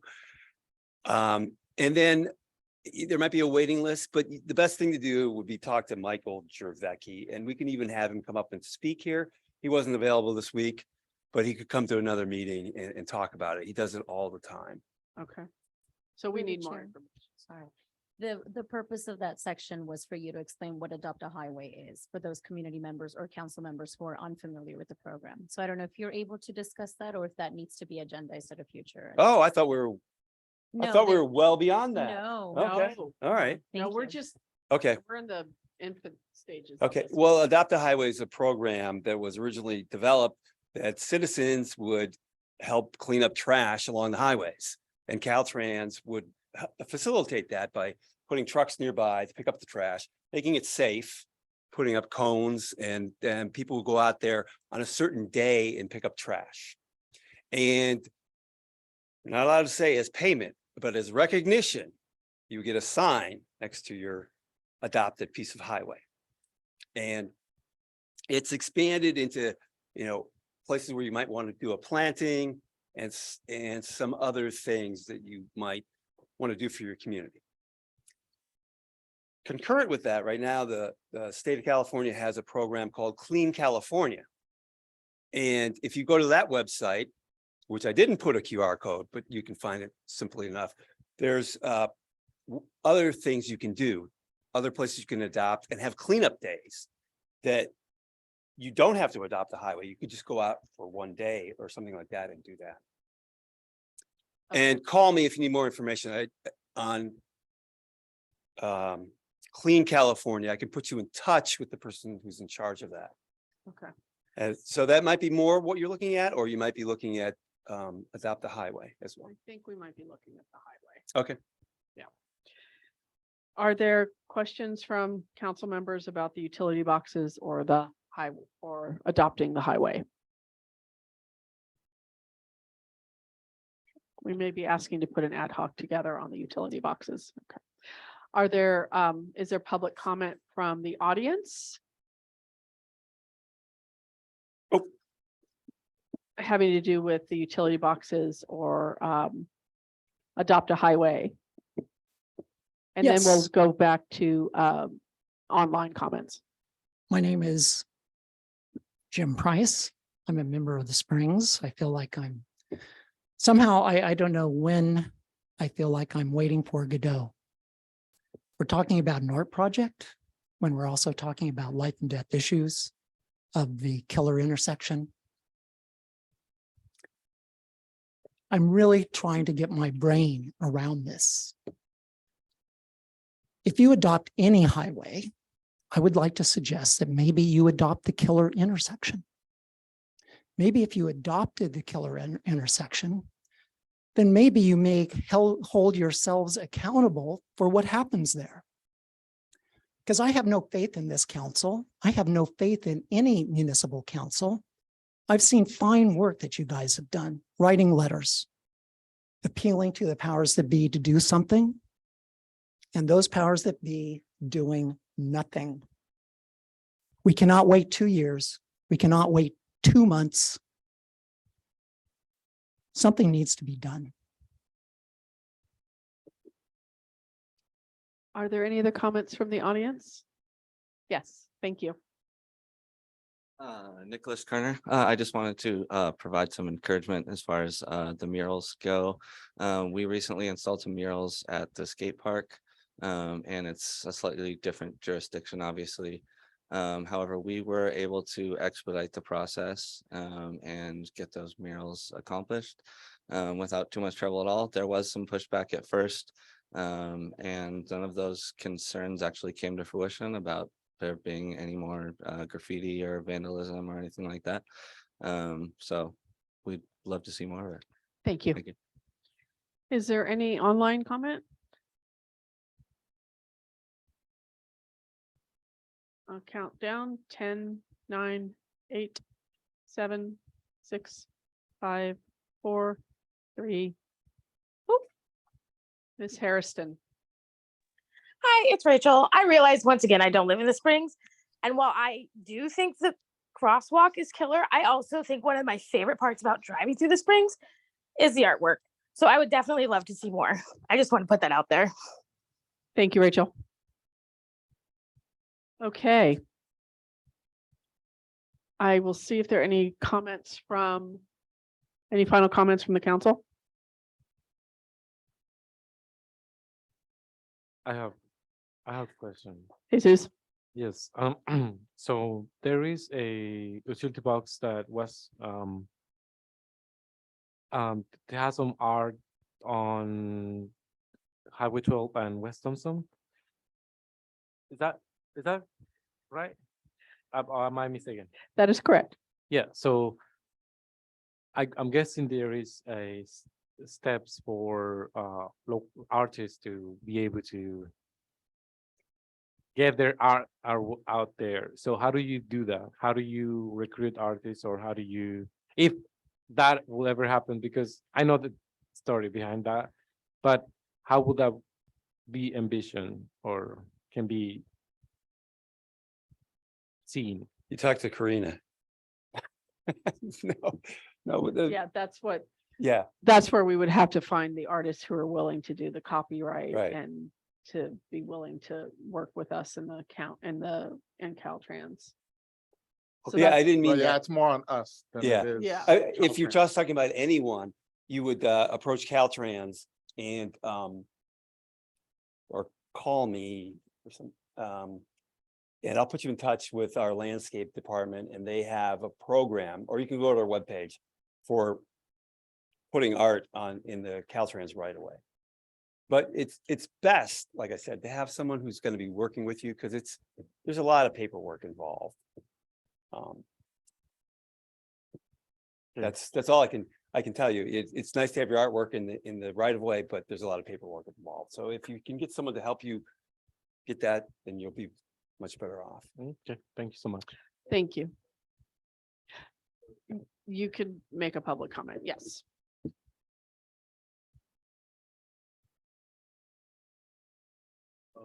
Wayne Ritchie, I was just curious, when you adopt a highway and you go out there and clean it, is it mostly litter from cars, or is it debris from homeless encampments? Is it from crashes, or what exactly are those things? And wondering if there's something proactive that can be done with some kind of campaign to curb the culture. Thank you. I'm not sure what we might encounter. Probably a little bit of all that. All of it. Yeah. Okay, I think one of the resolution on the table is if we're going to pursue the Adopt a Highway project and the ad hoc and an ad hoc for the utility boxes, which would mean working with Karina to be in contact with Caltrans to see what we have to do to make that happen. We've been working this project for a couple of years now, so this is a lot of progress in the last few minutes. Yeah, I think we're willing to help you a lot with it and get you through the paperwork. Thank you. Yeah. Is there a resolution for either one of those on the table? Do we want to consider either Adopt a Highway or the ad hoc utility box? I'd say both. Yeah. Do we want to keep them as two separate resolutions so that in case we're not in agreement with both? Yes. Because that may be too much for us to take on right now. We want to push one down the road a bit. Well, and I feel like they're very different. Yes. So they feel like they should be separated. Yep. Is there a motion? Let's start with adopt a highway. Is there a motion to adopt a highway? I'll make a motion to adopt a highway. Is there a second? Can I clarify? So are we deciding if we are going with adopt a highway that we're gonna put the utility boxes on the back burner? I'm just wondering, do I we don't- want Yeah, where do we want to put how much to? energy? Right. Yeah, Um, so let's talk about that for a second. Adopt a highway sounds like it's 2 times a year that we'd have to put together folks to clean the highway. And that's the limit of the obligation. I think so. Oh, I think it depends on what you adopt. okay. If there's some places that are more prone to litter than others. So you might want to wait till you talk to Michael Gervecki and see what he says and look Okay. through the literature. It just depends, like some places.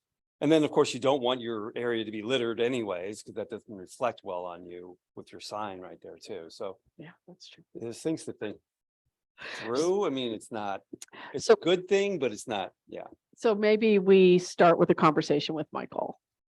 Let's do that. right, and I'd say it sounds like there's a list too of what sections are available and whatnot too, so that's probably worth Yeah, Yeah, there's- checking out too before we, commit. Chair Terry, I'd like to suggest that your council create 2 separate ad hocs that can do the research and then come back with a proposal for adopt a highway and utility box. Okay, great idea. So would you like to change your motion to? I would, because Karina was just reading my mind. So I'd actually like to make a motion now that we create 2 separate ad hocs, one for adopt a highway and one for the utility box. I second. All in favor? Aye. Aye. Okay, who would like to take on the adopt a highway and who would like to be on the utility boxes? I'm happy to do the utility boxes because I feel like I started that a little while ago, so. I'm happy to adopt the highway.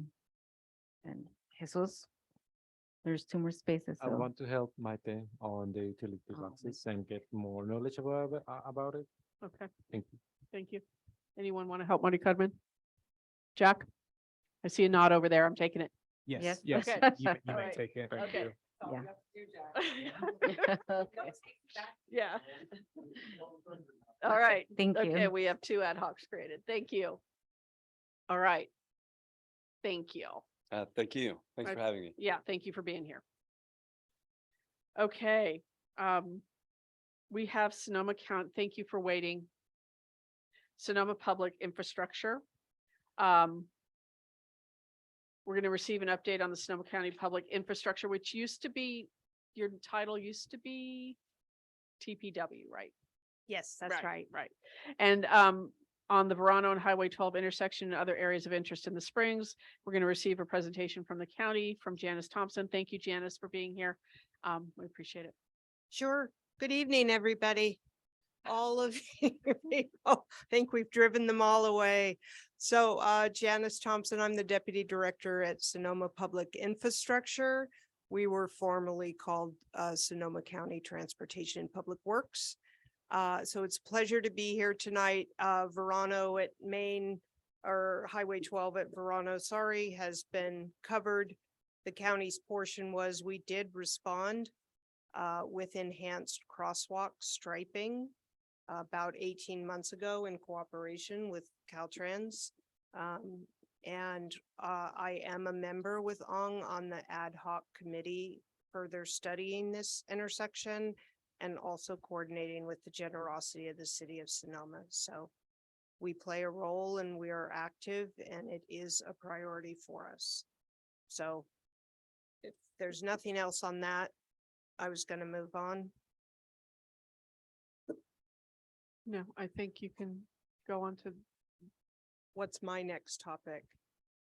Adopt a Road? Yeah. Okay, we also have an Adopt a Road program. It's on our website. I don't have the exact details, but it generally works the same way as Caltrans. You apply to us to adopt a road. You periodically clean the road. We provide safety vests, grabbers, garbage bags, and then we schedule the pickup and disposal of the trash bags. The reason for the application is we do look at the roads. Some roads are great for this program and some are not. And so we do a review of that and make recommendations to you. And once you get approved, there is a sign that's put up with your name on it. And you schedule it in advance with us so that we can put out alerts, so that we can schedule pickup. And I think there's a little safety training video we have you watch to be part of that. So all of that's on our website. So. All right, we'll see if Good. there's any comments or questions. Can we include this in the research that Mari Carmen does, the ad hoc Mari Carmen and Jeff do? It really depends on them. You might want to create a third ad hoc. It might be a lot for them. It's really up to their time. Okay. I actually was gonna suggest that we just put them together since we'll be walking, already doing the same work, just different applications. I think it would be more time effective to just do it all together, but I don't know what Mr. Allen thinks. Mr. Allen agrees. It makes sense to do it all together. Okay, thank you. Thank you. Are there any questions for Janice? Okay. Is there any public comment? Either in the audience or online?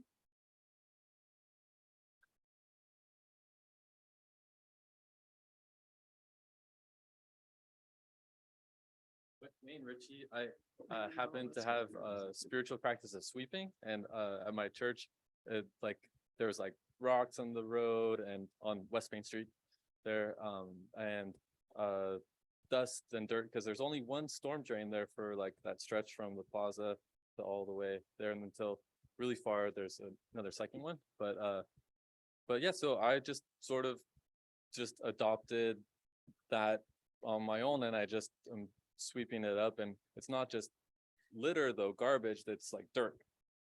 And I noticed I made piles yesterday, like a little gopher kind of, and yes, I'm not sure if a street sweeper came, but the piles were missing. But one place where there was like a really big pile, because there was dirt on top of the curb, and so like I was kicked the dirt off and like swept it into a pile. But you could see where the sweeper wasn't able to handle that massive amount of a thing. So I was just also wondering how street sweeper technology is advancing, and where the schedule of the street sweepers are. I wonder you had such a detailed question about street. You have some experience. Thank you for your comment. Okay. Anyone in the audience I'll count down. 10, 9, 8, 7, 6, 5, 4, 3, 2, 1. Karina, do we need to make a motion to combine the road and the highway? Thanks, Joe. Can we get a motion to combine the road and highway ad hoc? I motion to combine the road and highway ad hoc. Can I get a second? I'll second. Thank you. All in favor? Aye. Aye. Okay. Thank you. Thank you to all the roads people who were here today. Appreciate your time. We're going to do the Sonoma Valley Hospital presentation, and then we'll take a quick break. Karina, who is here for that? Thank you, Chair Turi. That will be Jessica Winkler. Yeah. Jessica, thank you for being online with us.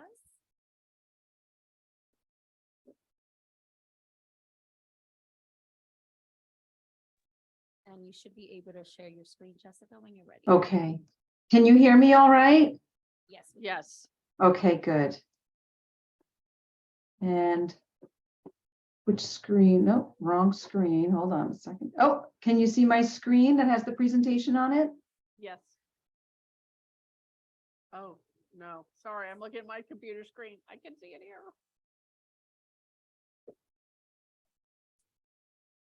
Okay. Well, you got a lot going on over there. That's okay. Great job, Karina. Thank you. Tell me when to start.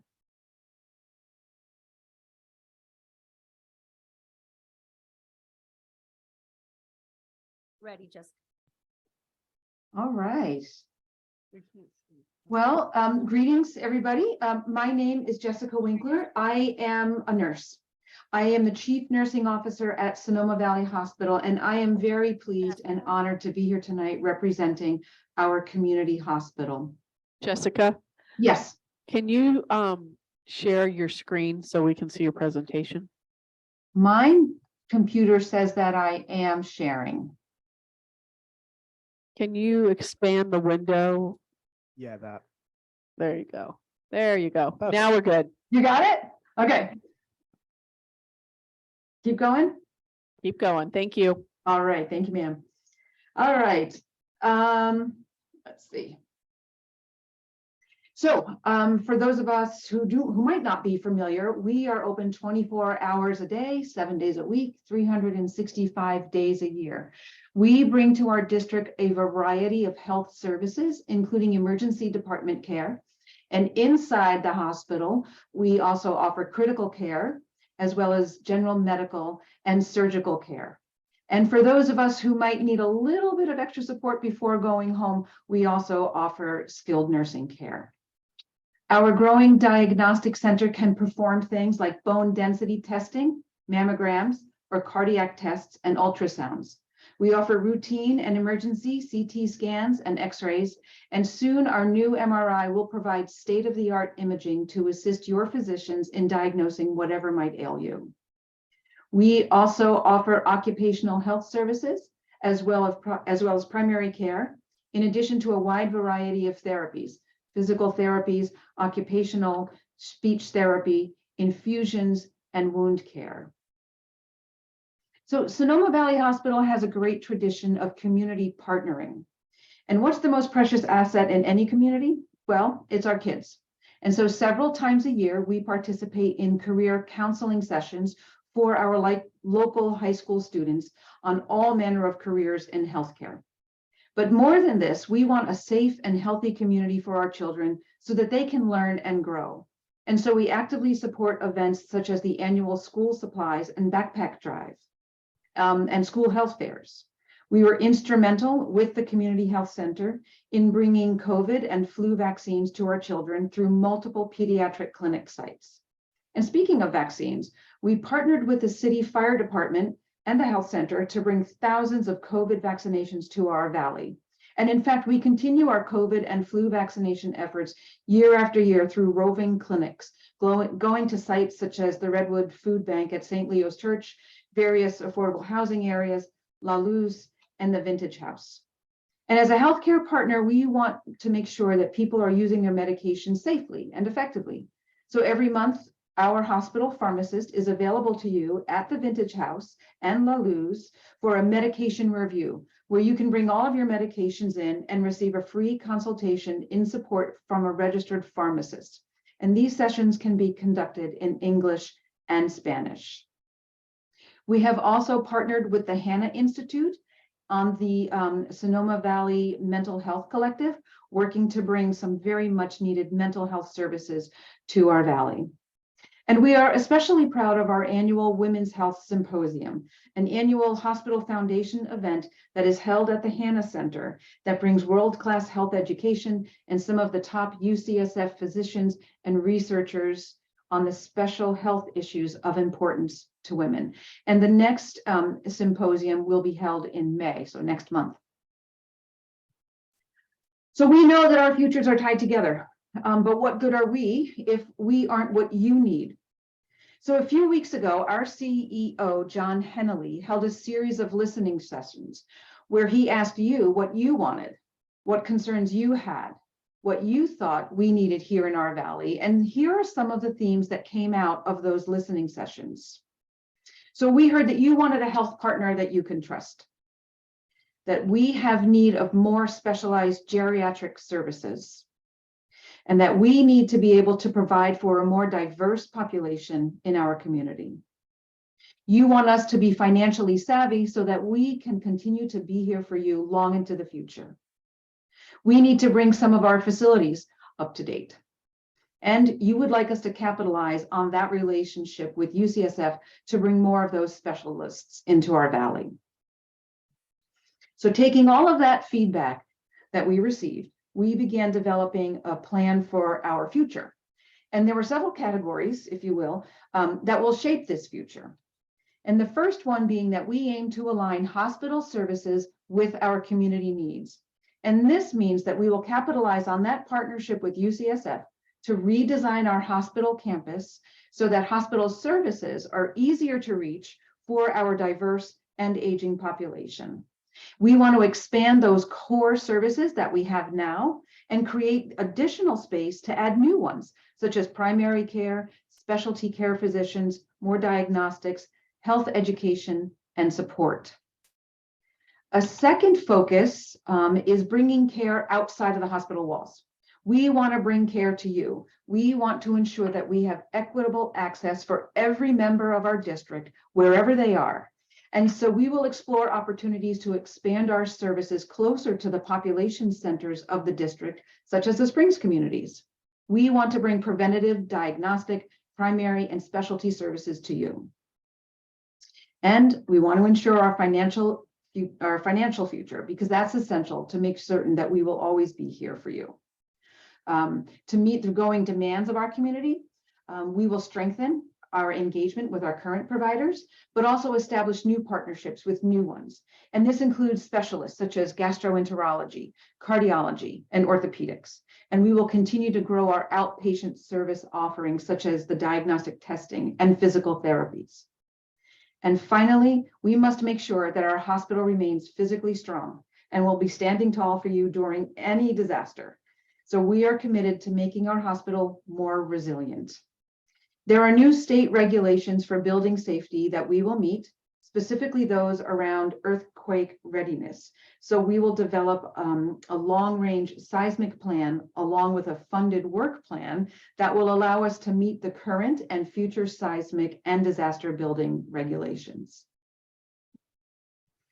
So in closing, we have been a part of this community for many, many years through good times and bad.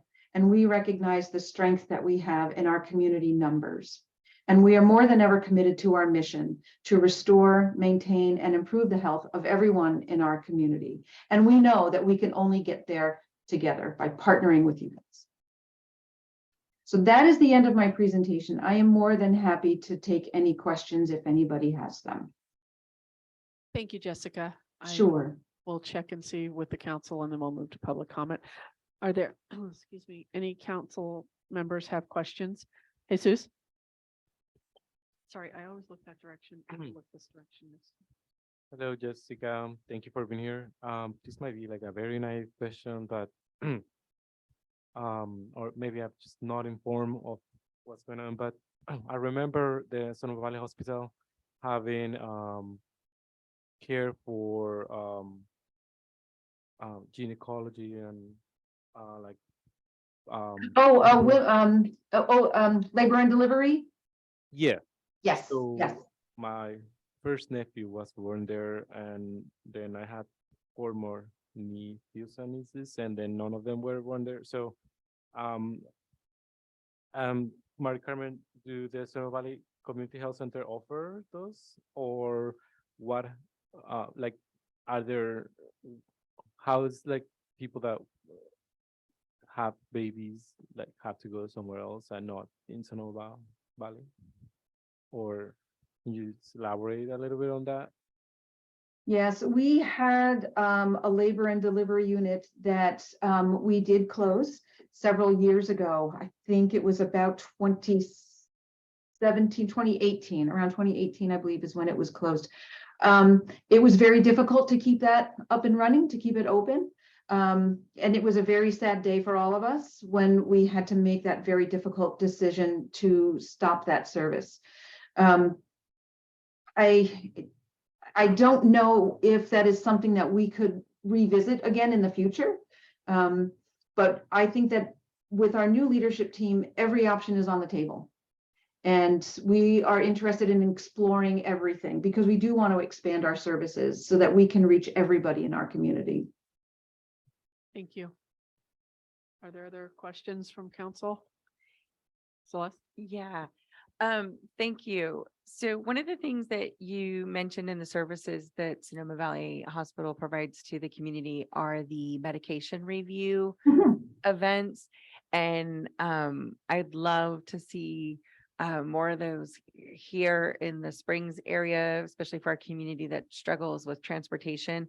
I just want to give a big shout out to that particular service. I've utilized it. And I cannot emphasize enough to the community when those opportunities arise to take advantage of that service. I'm somebody who, English is my first language. And I read one of the instructions on my medications wrong and had been taking my medication wrong for about 3 months, wondering why it wasn't working. And your medication review caught that and then gave me the correct instructions. And so I'm very grateful for that service. And so I just really want to highlight that you do provide that to the community. And I'd love to see that particular service expand if it can, because it's unbelievably helpful. It really can be dangerous to take your medication wrong, but it also can leave you feeling like your medication isn't working and having user error. So I just want to put that out there and thank you very much. And thank you to the hospital for providing that free service to the community. Thank you for highlighting that. Right now on the third Thursday of every month from 9 to 1 at the Vintage House is when we were holding these sessions. Starting on May 1st, starting in May, the first Thursday of each month from 9 a.m. to noon, we will be doing the same thing at La Luz. We just want to make sure that we have a Spanish interpreter. And so we would ask people to just call to register. And I can give you that phone number right now, if that's okay. Sure. So 707-996-0311. And so at La Luz, that's the first Thursday of the month. And at Vintage House, that is the third Thursday of the month. Sorry, good question. So even if they're gonna do the loose, they have to call the Vintage phone number? Yes, yes. So Vintage House is the one coordinating it.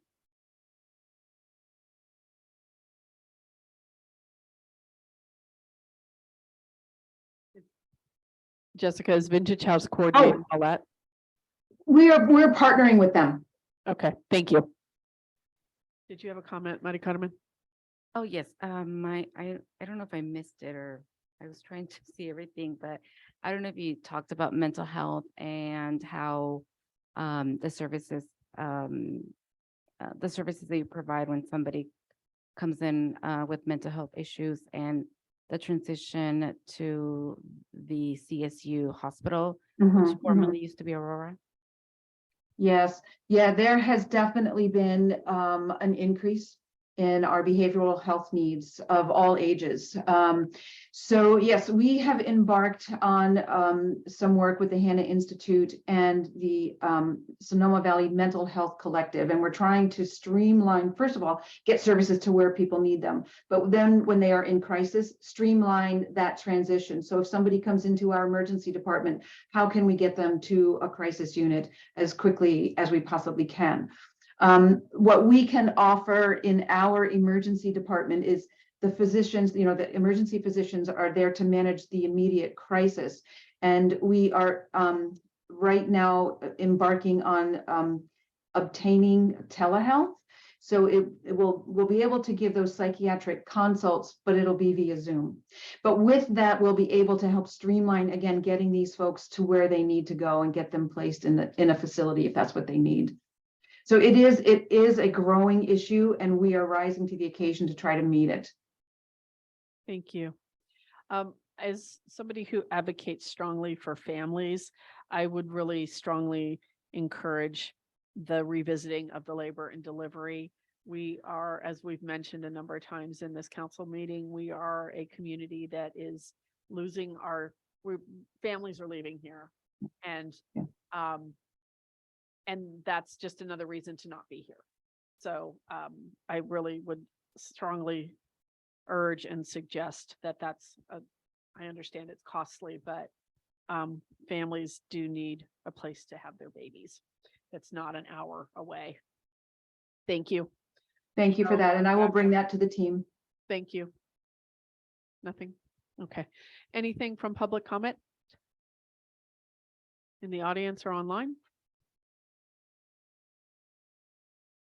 Okay, seeing none, any final, I'll count down. 10, 9, I'm learning that. 9, 8, 7, 6, 5, 4, 3, 2, 1. All right, any final comments from council? All right, Jessica, thank you so much for taking the time to be here with us tonight. Thank you. I appreciate the opportunity. Yeah, thank you. Okay, we are going to take a little break. We will reconvene at 9 o'clock. We'll take a 8-minute break here. Thank you all.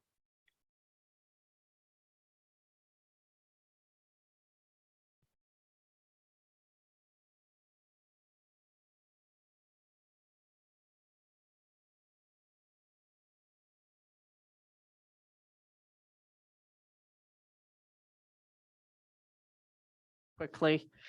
And everybody left us. Okay. People are still hanging with us online though, so we're good. All right. The Springs MAC annual report. I think I'm going to have to do live edits. Is that what we decided, Karina? Okay, so let me bring it up.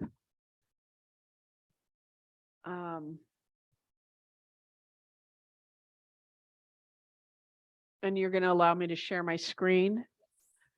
I have to find it first. Sorry about that.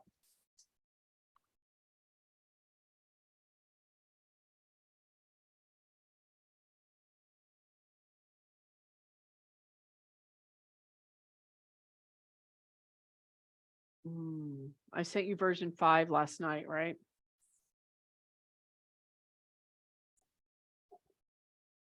Did version 5 get out?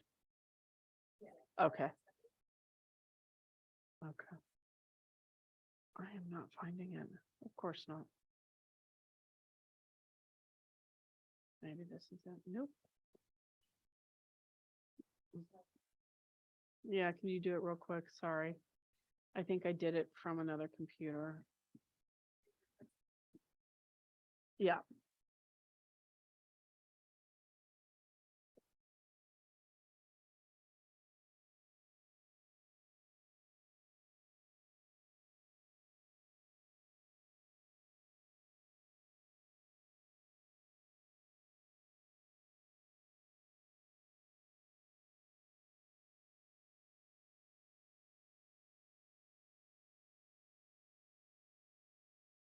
Yeah, and I thought I had it in my sent. Tuesday at 2:49. You did, okay. Wait.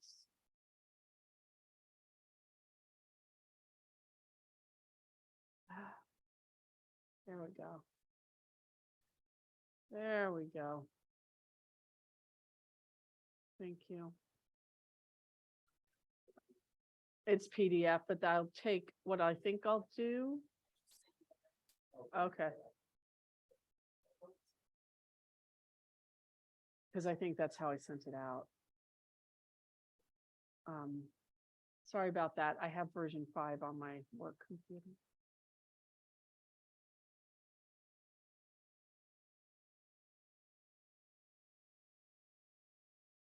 Okay, here we go. All right, and I can share my screen.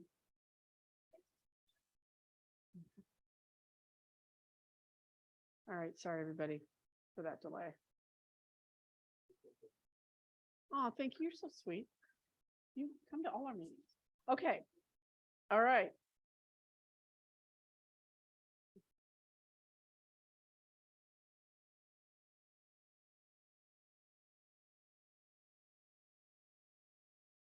All right, does anyone have any edits?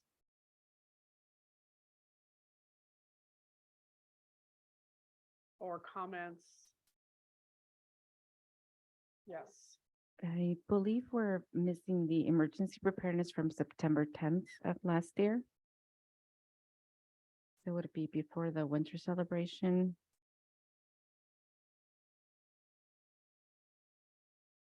Point me in the right direction, Madam President. Page 2, where it says accomplishment.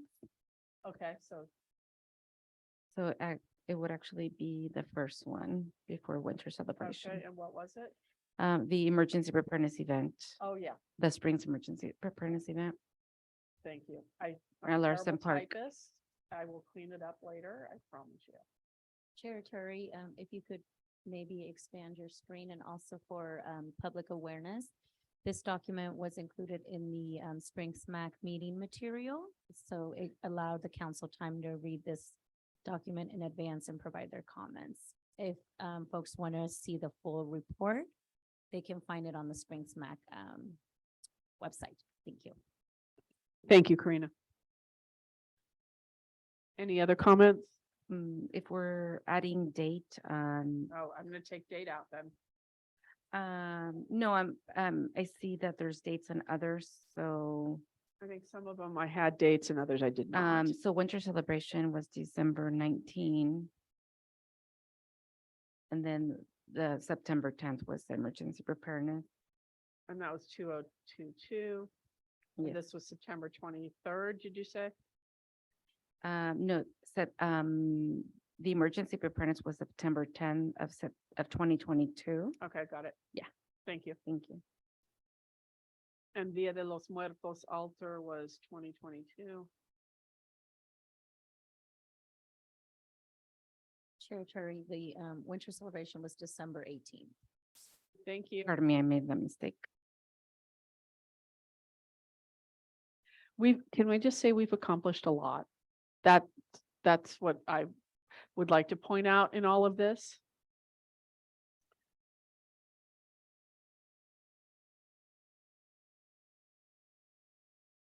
If there aren't any other comments or changes that we need to make,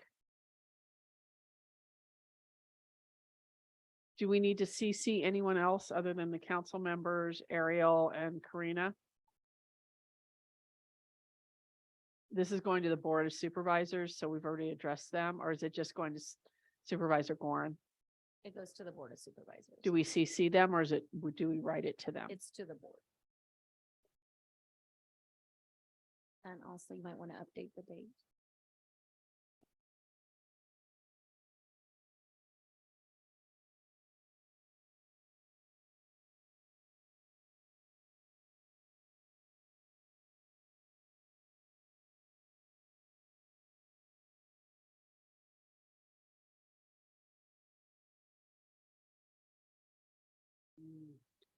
My typing skills for the world to see. Feeling very vulnerable right now. Yeah, no. Another suggestion, Chair Turi, to include Jack, your newest council member at the top. So take him out. Should we leave him? Include him as part of your members since he's. Take out the officially- membership part? Correct. Okay. And Jack, did I get your name spelled correctly? Yes.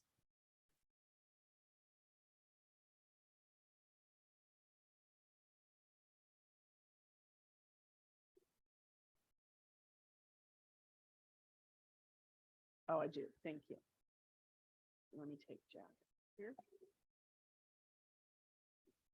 Thank you.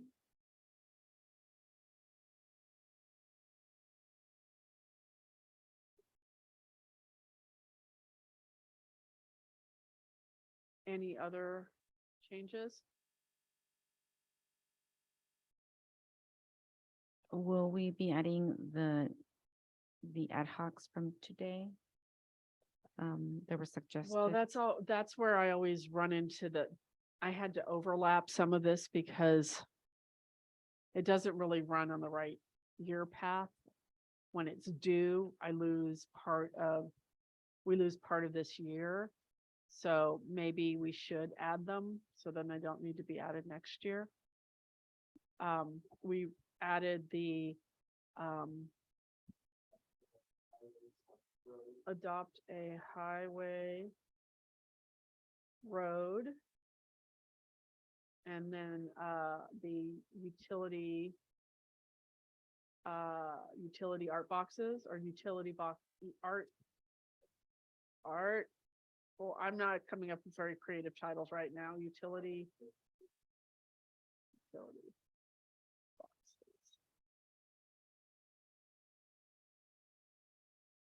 Okay, anything else? And I know that we wanted to, on the agenda today is the emergency preparedness 2.0 ad hoc. Can we add that before we approve that? Or would it be after? Mhm. Yes. Technically, we can't. Can we open this item up again at the end and add it?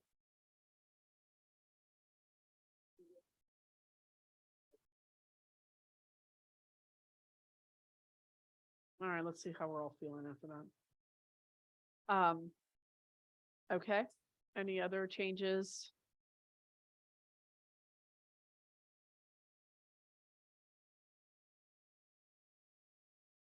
Chair Tori, forgive me if I missed it, but do you have the flyer on there?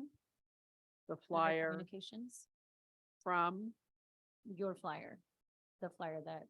the communication flyer that Jesus created? Mhm. No. Can you email that to me? I meant listed in here. Oh, listed. I thought you wanted me to put the actual flyer. Is that under accomplishments?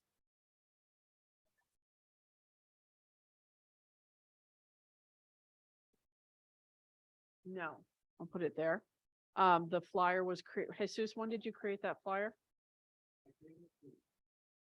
I created two, like, well, the one was like a small version, like a really quick flyer that was given in the emergency preparedness event in Larsen's Park, and the other one was updated from a previous flyer that I made last year that I don't know when I did it, but the updated version of was like in July, something like that, or August. I don't recall. It was in September. Okay, September. I don't recall. Thank you. Thank you for bringing that to my attention.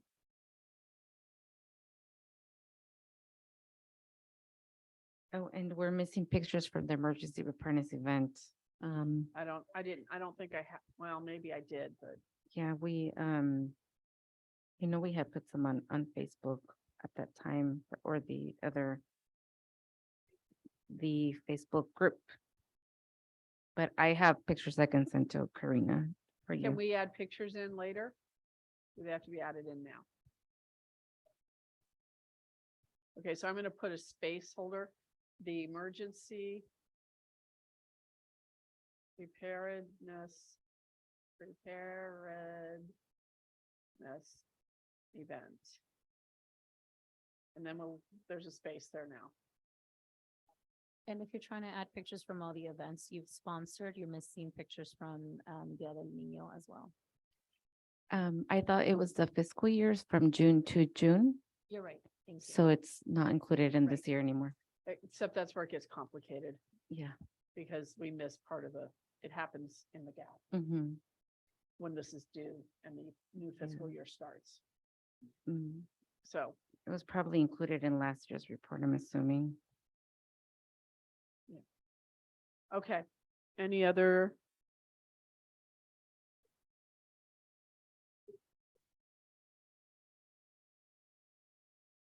Did Hannah contributed her with her annual report? Hannah Perez? Which per report? Like everybody had to contribute for the. No, Did not get any. I think she was having a baby when Yeah. I was writing this. Yeah. oh, okay, so she didn't Yeah. get, because Hannah and I did some projects that She What had would- more info on that. I don't know if she is What still are they? obliged to turn in. Like creek cleanup, Larson's Park on September 17. It's on there.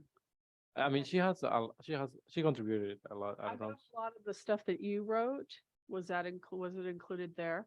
Yeah, with Hannah, but I think Hannah might have something that it's not in our minds right now. Okay. Should we reach out to her? We Maybe. have to get this approved tonight. Okay. It'll have to go without. Is there any other suggestions or comments?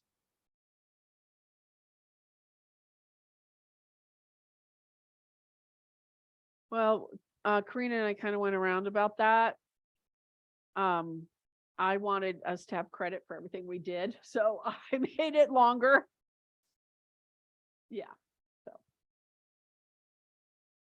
Okay, I'm gonna call this version 6.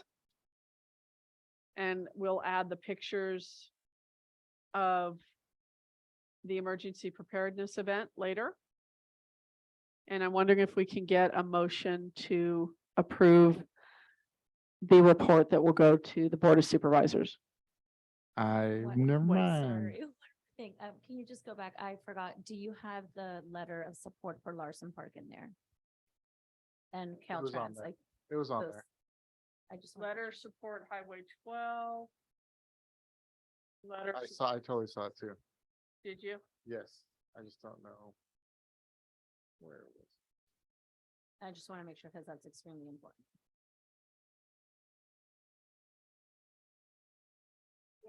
Where is it? Under parts. Ah, there it is. Great, it's there. Thank you. Okay, now can we move to approve? I motion to approve. Second, I'll second. Hardeman and Winders, all in favor? Aye. Aye. Excellent. The report's done for this year. Thank you. Karina, can I share this with you from wherever I am? And then I will get that to you. You're welcome. Thank you. Okay. Oh, do we take public comment on this? Okay. Is there any public comment on our letter? Good teamwork. Thank you. Thank you. Is there any comment from the audience everybody's still smiling at 9 o'clock. That's awesome. From the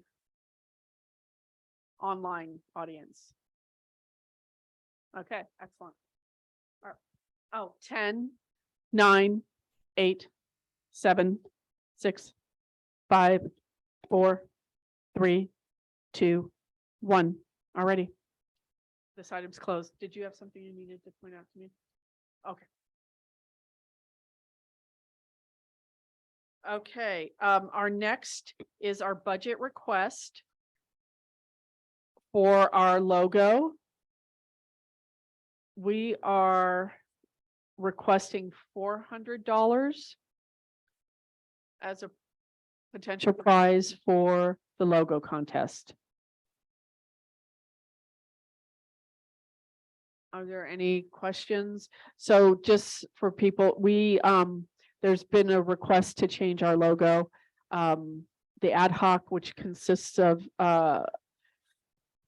Joe, Celeste, and myself, came up with a plan to elicit drawings from our community and for us to provide a prize. We would look at the entries, narrow it down, and then offer a prize to the winner, and that would become our new logo. So we're requesting $400 from the MAC through Artiscape to be able to provide that prize.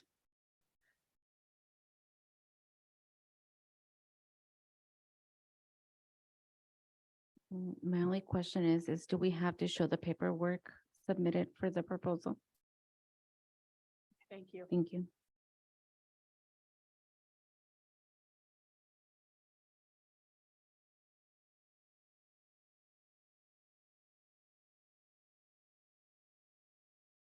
we have to do public comment before we motion. Is there any public comment on the request for the $400 prize money?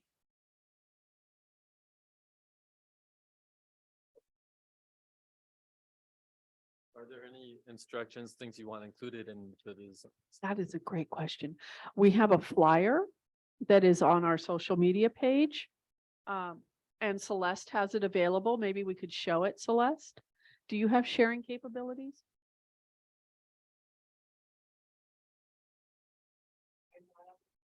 Can you-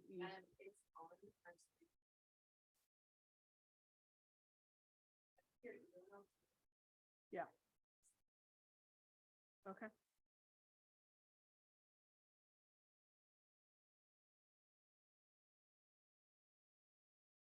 We do have some specific requirements, but they're not many. We would like it to reflect the springs, and then we have some requirements around the size and clarity of it. I Yeah, think. color, all that. good stuff. Thank you. So I can kind of read what we put on the Facebook post.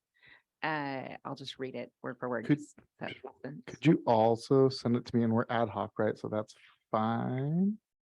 Ad hoc can share it with each other and I should be included in all this. Perfect. Oh, sorry, I was just trying to get it to her fast. No problem. I'm just thinking I wanted to reach out to Creative Bridges too and see if I could get them I'll to. create a new email and put Perfect. you all on it.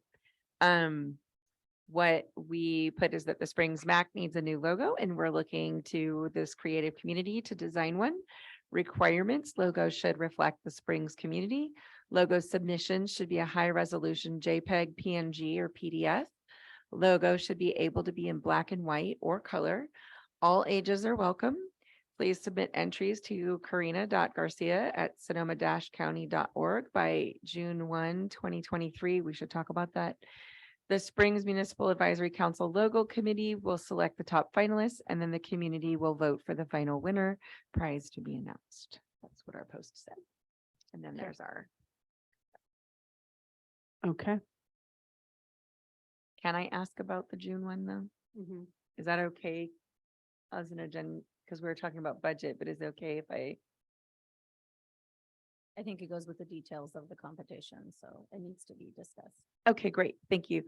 I'd like us to discuss extending out further than June 1 simply because we had to bump the prize question up a month, which I think interferes with traction because we couldn't send a press release out to the newspaper about it until we made this decision tonight. So I'd like to suggest that we move it out to July 1 as the deadline and then hear what the rest of the MAC thinks. Are there any comments about extending the timeline? My only question would be if we have to do it on the new budget starting on July 1st, which I know Karina usually shows the new budget, and then the amount would not be included in the budget from this year. Can it be encumbered prior to that? Right, because it'll go to Artiscape to hold. So if it's just sent to Artiscape prior to the end of this fiscal year, that's fine. Correct. Yeah. My only thought is, do we want to stay with the June 1 and push it if we're not getting enough entries? I think that's a good Just suggestion. thinking because it's up already, like that way, now we have the prize, we can get rolling, and that way maybe we get 150 awesome ones in the next month and a half, and we can just roll instead of pushing it now. And if we get a, small amount, we can say, hey, we've extended the timeline, which we can vote at a later date. I have a question because I don't know the answer and more experienced MAC members may. I wanted to write a press release to send to the paper once we determined approval of the budget funds. Can I just write a press release and go ahead and send it, or would I need to write a press release and then at our next meeting have that press release approved? What would be the process for that? Karina? Rebecca shouldn't have left. I agree with Joe.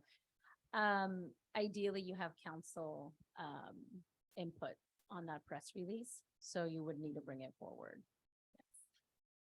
Could I make it just like the Facebook post and instead of prize to be announced, just say what the prize is? Could I use the same verbiage? And just convert it to a template in a press release as a suggestion? I like that. I like it too. Do we need to vote on that? Okay. I motion to use the Facebook post with the prize amount as our press release. I second. All in favor? Aye. Aye. I have a Aye. quick question. Would it have to say that it is the ad hoc, name the specific ad hoc on there? And is that name of the ad hoc on the Facebook post? No, because I didn't know it needed to be. So how would I word that, Karina? It's the Springs MAC. I don't think in the press release, you can specify that the Springs MAC created the ad hoc and it's the ad hoc working, but it is something that the Springs MAC approved. So it is the work of the MAC. So I can just say Springs Mac. It doesn't have to Say ad say hoc. ad hoc. Okay. Perfect. Okay, very good. Okay, Approve, yeah, sorry, I just had a question because I thought we were supposed to kind of talk about like connect the ad hocs that we've that they belong to, but that was a clarification for me. Thank you. should we talk about the prize money now? I motion to approve Oh, wait. 400. Oh, fine. never Public mind. comment. Did I take public comment on this one? think I get we- punchy after I 9 think o'clock. we did. I think we took. Okay, public all comment. right. Can we get a motion for the prize money? I motion to approve the $400 prize. Is there a second? I Marty- second. Marty Cameron seconds. All in favor? Aye. Aye, great. Okay. We can get this one rolling. Thank you. We also have a budget request for our community picnic at Larson Park in June. We're asking for, is this it? We're asking for funding for, I think $1,000 to help pay for garbage cans, porta potties, and a hand washing station. Do you want an update? Yes, that would be No. awesome. Okay.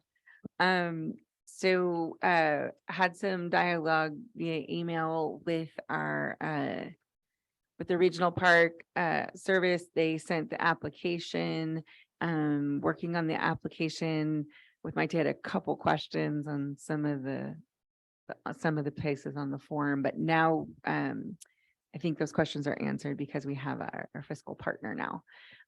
So the June 17th date is available. Nobody else has reserved the park on that date for an event. So it looks like that will be the date, pending approval of the application for the permit once I submit it. Sonoma Immigrant Services is going to be our partner. So thank you to them and big shout out. And then yes, the things that we would need would be an additional porta potty, a hand washing station, and our garbage and recycling from the event. Although we're going to be encouraging people to pack out what they pack in to help mitigate some of that piece. So the way I'm looking at it is it's literally a community picnic. People will pack their own picnic meals and we'll gather at Larson Park so that we can come together as a community and have some fun, play some soccer on the soccer field, and just enjoy being a community and spend some time in our park to continue to demonstrate that it is not an underused park, as was recently referenced about a month ago. I dispute that claim heavily. It's a heavily used park. I see lots of people there. So we're going to have a community picnic and get together. And so it looks like it'll be the 17th. Do you have a time frame for that? Yeah, I wanted to suggest, and I'd like to hear feedback from the council. I was going to suggest a noon to 5 p.m. window, but totally open to other ideas, and wanted to get some feedback from council.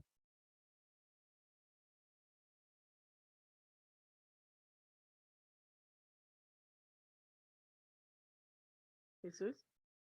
I heard you say something. How are we gonna spread the word? Spread, like, are we gonna create a flyer? I think she wants approval of a time frame first. Okay, yes. And I think that even maybe just do it at 12 to 3. And if it extends over, that's fine, but don't overwork yourselves either. Well, the application asks, they ask for the time. So that's what I was Oh, so trying to then you get. probably want to add a setup and a breakdown. And I'm wondering if 5 o'clock is a good end time. Because we also talked about, I don't know, wanting to do a movie or not. And so I wanted to throw that idea out to the council. Did you want to go into the evening or no? Yeah. Joe? I don't, so my experience at Maxwell, regional parks close at dusk. Mm, So a night movie, technically you can't reserve that because we've tried to do that before at Maxwell and been turned down because parks are closed at that point in time. So just throwing that out there. Thank That's you a for really that. good That's a point. good point.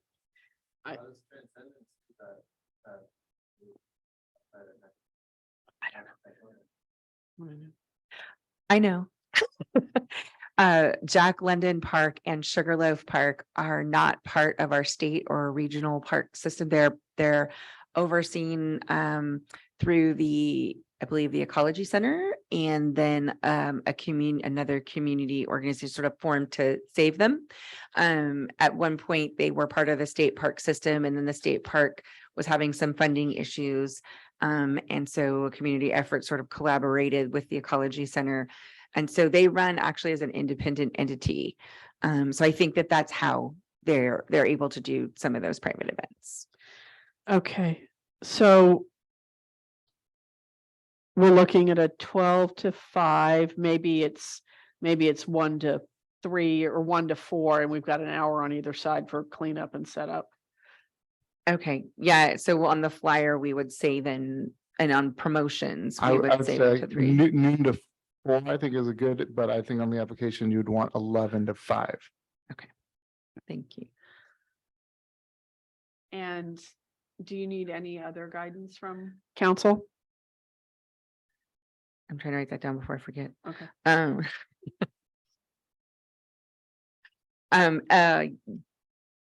To Jesus's question, the power of social media, our Springs community spends a lot of time on Facebook. So that's one of the ways, and also press release out to the newspaper, so I could write a press release and bring it to the next meeting for approval. And write a note to myself. And then I was also going to submit a request to the school district to have it go out through their communication system so that it could reach the families, and then maybe just some of our local community partners. I was going to reach out to our community partners to share through their networks as well. Thank you. Boys and Girls Club will share it for sure. Thank you. Quick question, will you have an outreach table for the MAC, and then do you will be seeking volunteers to hone down that outreach table? That's a good idea. Yeah, I think that that's a really good idea. Does the MAC want to open up opportunities for just information tables for other community organizations as well, if they choose to, because they wouldn't be selling anything or anything that would require any permits? I'm just thinking if we do an outreach table, being equitable to other organizations who'd like to. Thoughts? I like that idea. I always look for opportunities to outreach.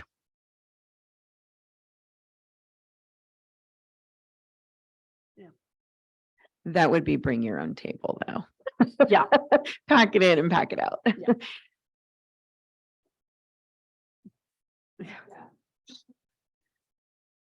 Okay, did you need more information from us? No, I think that's it. Okay. We would like to approve the budget request Chair Turi, you got to take public comment. Oh, I'm so sorry. Is there any public comment on the Springs Community Picnic? Oh, I'm not looking at me. I like the informal momentum. Thank you. He's so encouraging. So appreciate that. Is there any comment online? I'm gonna actually jump in real quick, just to talk about informational tables, things like that. I will say that is the weekend before almost all summer camps and summer schools starts. So a lot of nonprofits, like mine included, will not have the bandwidth to table. Okay. It's good information. Also look at Father's Day weekend, just as a reminder. But that's my Yeah. weekend.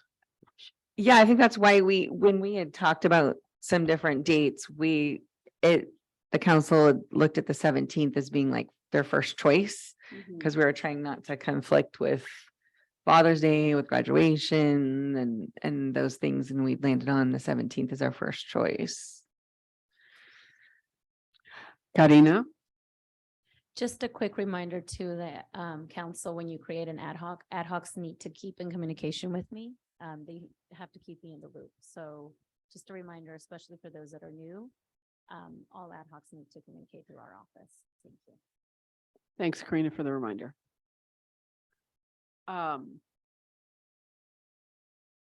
Okay, we're back to the dollar amount.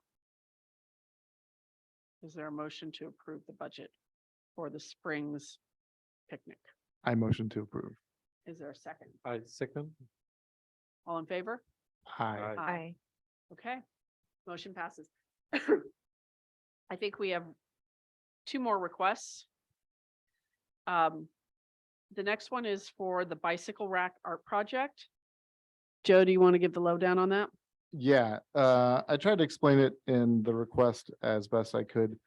So basically the bike racks that we got, they're beautiful, they're gorgeous, are treated in a way that paint does not adhere to them, which makes sense to keep graffiti off and whatnot.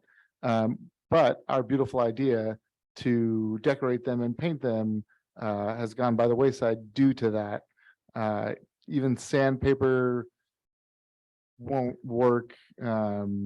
So Artiscape had the idea to use vinyl, either printed or cut out shapes and try to see if that will adhere to them. So this is actually like an exploratory amount to find out if that's going to work.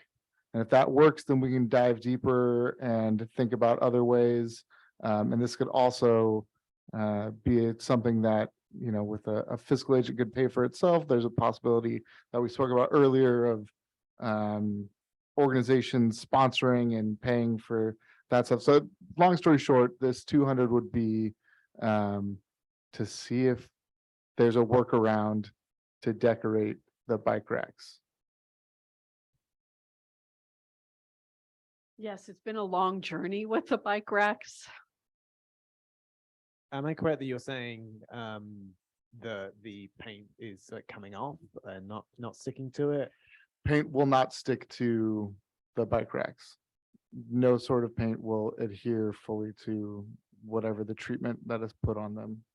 Okay, and maybe the idea of like a spa urethane overcoat on them to like seal like a design underneath would be an idea. We've tried that on outdoor stuff and it worked quite well. Just something off the top of mind. Like a polyurethane clear coat. Right, and that may be what they do after the vinyl, but for the most part, this has been something that's an undertaking from Artiscape. And through their experimentation, this is what they'd like to try. I have a general question. The Artscape is experimenting with the just one bike rack, right? So what is the likelihood that we can ask the Sonoma County Transport there? It's Sonoma County Transportation. Yeah, to not pre-paint them so that we can work on that, or is that too late? Or How would that would work? They don't paint, so we've already had this conversation as part of our ad hoc. They don't paint them. They come straight from the factory that way, and there's no other way to get them Okay. prior to that. Yeah, it's the manufacturer, and that's, I guess, the only way that they release them to the wild, to the public. They might be able to come in different colors is my understanding. Right, but it'll still be the same. Yeah, so that can be something too, that final doesn't work, that we can think of just fun colors, but yeah. Should we, Go ahead. Jesus. should we just not paint them and get them out? I would like to see those out. I don't know. I love the idea of the cows and like everybody like contributing, but sometimes we just got to act quickly. I don't know. Just a thought. But I definitely, see the need for exploring to see if this, method will work. So, I approve, that at least 100, max 200 is, provided to see if it will work. And how many bike racks are there? I think we have somewhere around 6. Okay, so. Yeah. I mean, we have 1 right now, but when we're ready to order more.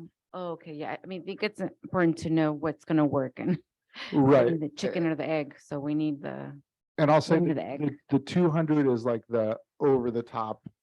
If things go crazy amount, it will most likely come under that amount. But I wanted to ask for 2 just in case they had to do something different.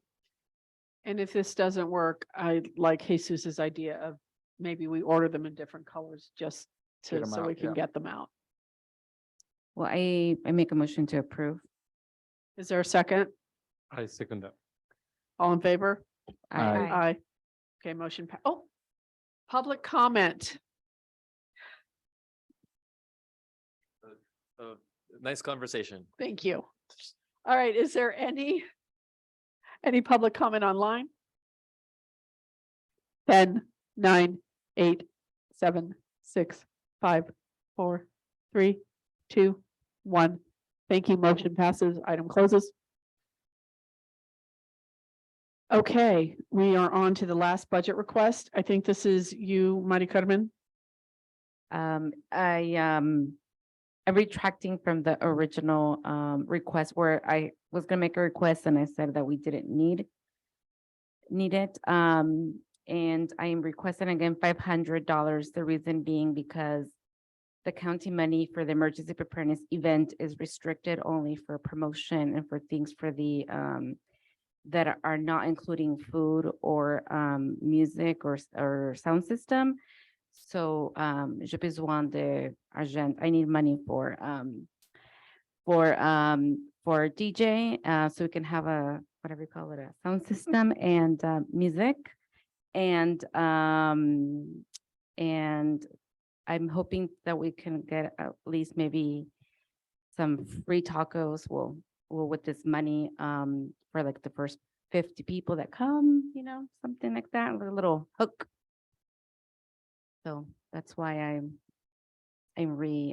proposing. Okay. Does anyone have any questions for Mari Carmen? Is that gonna be enough? money? Well, I mean, I'm not planning to like feed everyone, just, enough Cool. to get at least 50 people there, and then they'll bring more. And I stopped to talk to the taco truck today. The owner wasn't there today until tomorrow, but I'm hoping if he can give us at least a discount, maybe at least $2 a taco. The DJ I think will be about 200. So then if we can do 300 for tacos, that would be about 60, 50 people, depending. Do you need to pay for garbage cans and that kind of stuff? Oh, and yes, porta no, potties and- not porta potties. I mean, people are gonna have to, we're gonna really encourage people either, walking or have their cars where they're, or go find a place for the restroom only for, just like how we did for the winter celebration. A restroom, look for a restroom just for the booth. It's too much responsibility to have the bathroom there that night before. And but yes, garbage cans actually, I don't know, does Zero Waste, can you borrow it from them? Or if not, I can see if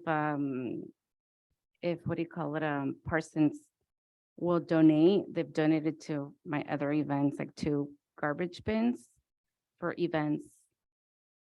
Right, and you did say there's other funding that's coming in. It just doesn't cover this Yes, specific stuff. correct. Yeah, there's $1,000 for other, but this is the food and the music. It doesn't cover. Thank you. The flyer looks nice. This is just a draft. But we have our second planning meeting tomorrow at noon. And this will be other logos added, and if we need to add anything else to the information about the events. All right. But suggestions and feedback are appreciated. It is called the Springs the Soma Valley, so we can put the Springs first because we're the Springs MAC, but also inclusive to invite anyone who lives in Sonoma Valley. Thank you. Any more questions from council? Any public comment? Any public comment online? 10, 9, 8, 7, 6, 5, 4, 3, 2, 1. I got the order right that time. I motion to approve. Is there a second? We didn't get a comment. Well, he gave us a positive nod. Okay. Like my flyer? Yeah. Okay, so Okay. you did see it. Joe provided us with a motion. Is there a second?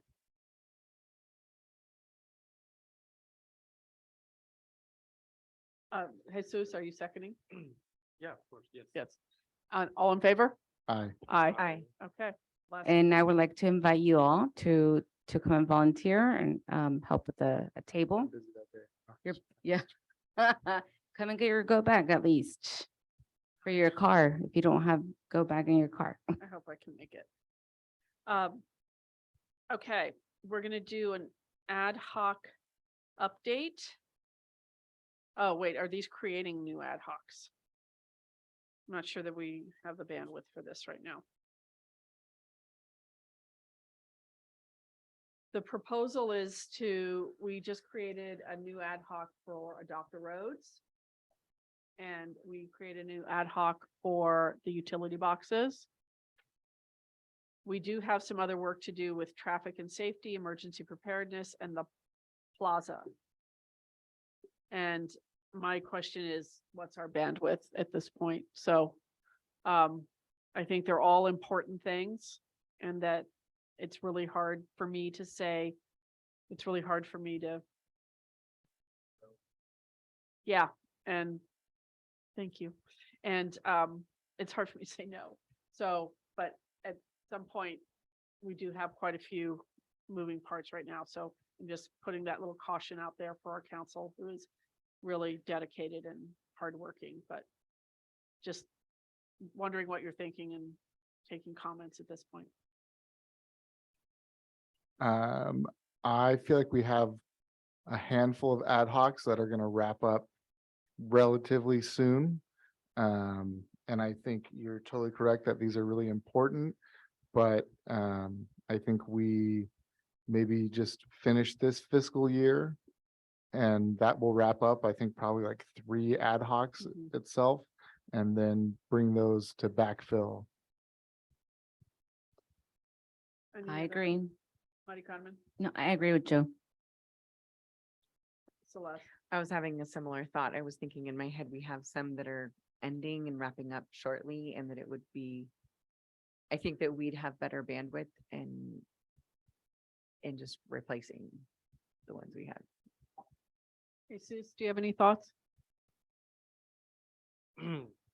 Oh, I'm thinking in the back of my head about what just said. Are used to do about the Spring Plaza.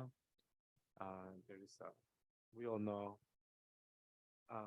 But I agree with you. I think that we should get things done with the articles that we have, and then we can revisit this articles later. Thank you. Jack, do you have any comments on this? The only comments I have is anything on this list time sensitive? In terms of like, is there one thing on there that should be acted on sooner rather than later, even if it's not like necessarily completed soon, but rather put on the radar? I'm not sure from reading this which one of these has a hard deadline, if any. So that's my question for the rest of the council. That's a great question. I would probably only move for emergency preparedness. There were 5 earthquakes yesterday. I don't know if you felt the one from 9:30 in Clear Lake. And April is actually emergency earthquake preparedness month. And April 18th is actually shakeout day as well. So I don't know. It's just feeling that maybe just considering what Jack said. Thank you. Yeah, no, I also would like to speak. I mean, we have a letter being written for the traffic and safety one, although I think that's critically important. That might be something that could hold us over until we are able to establish that ad hoc. The Springs Plaza, there are a group of people working on putting together a meeting to try to hear about the plaza.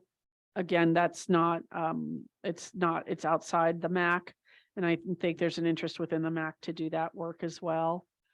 But to Marty Cutterman's point, I do think the emergency preparedness one, particularly because you are doing this event coming up, might be an important one to add on now. And then maybe we revisit these in the May-June meeting to bring those other 2 back. Would that be agreeable? Is that any other thoughts on that? We do have public comment on this one. Marty Cutterman, do you want to say something else? I'm just waiting on the council's feedback or response. I agree with you. Okay, we'll go to public comment. Josette, go ahead. Can you hear me? Yes.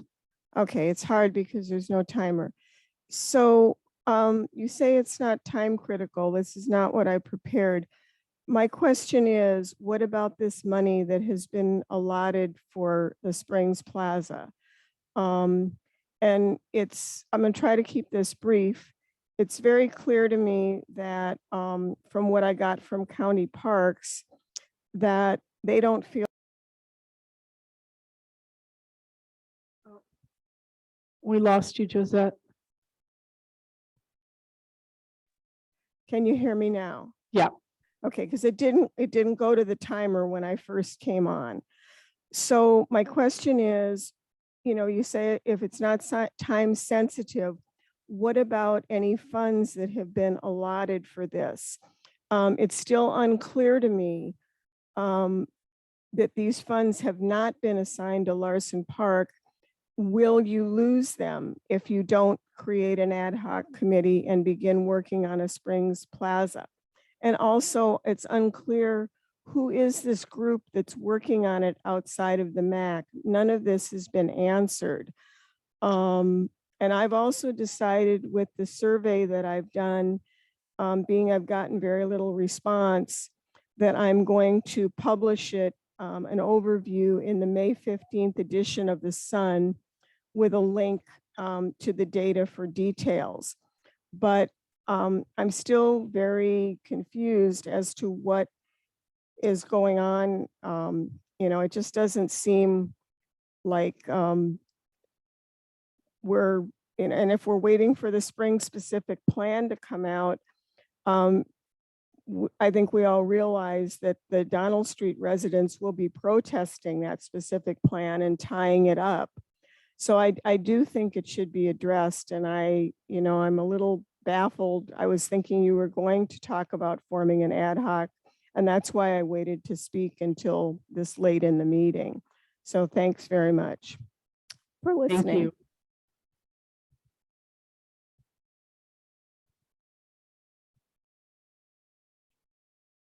David, go ahead.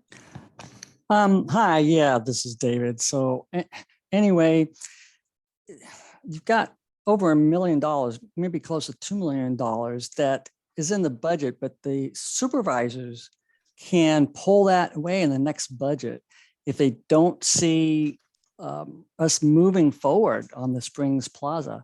And even if you have an outside, someone else putting together a meeting on this, it still has to go through the MAC. So you still should have an ad hoc committee, but I don't know if anybody else that actually has been able to put together a meeting. It's been a lot of attempts to try, and this belongs with the Springs MAC. You're the ones that responsible. You're the advisors to Supervisor Gorin. You need to do this. Thank you. Thank you.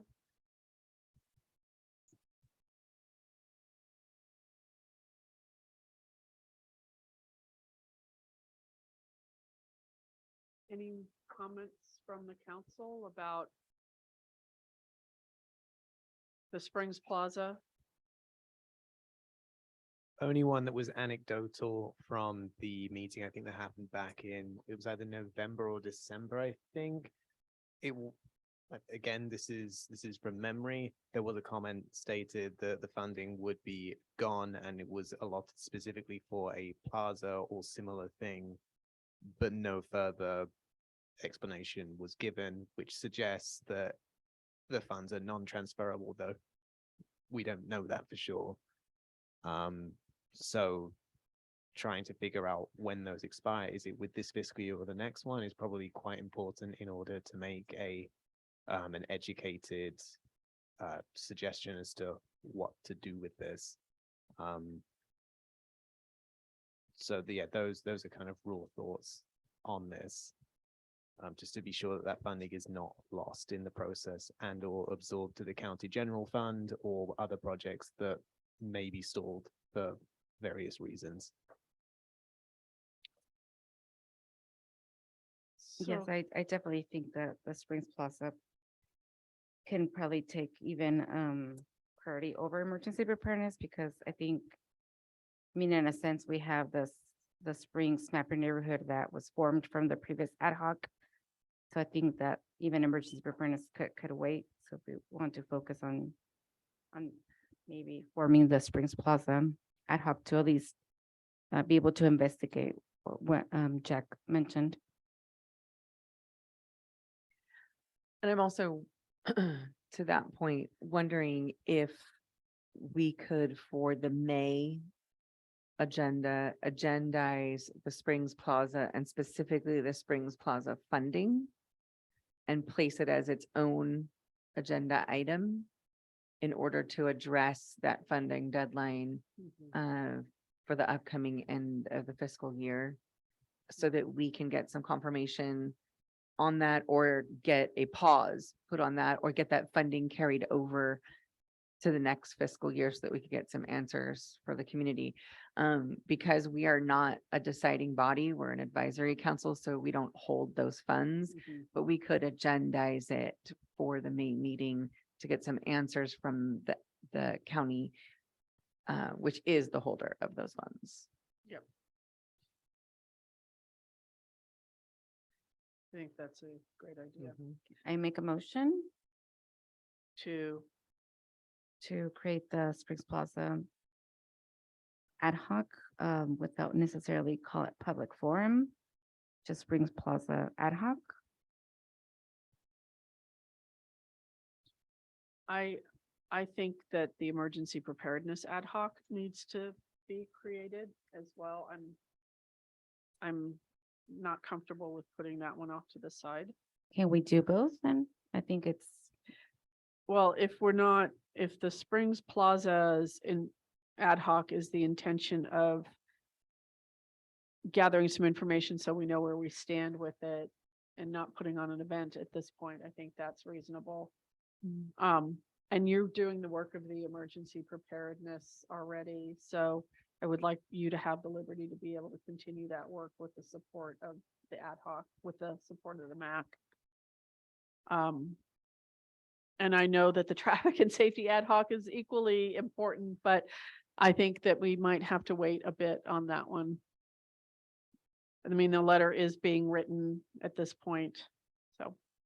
Yeah, to your point, Chair Terry, I think I think we all recognize that the traffic and safety is an emergency critical situation. But in terms of the necessity of an ad hoc, because we're drafting the letter now for the next meeting, I think that keeps the momentum in the movement going without the need for an ad hoc for this month.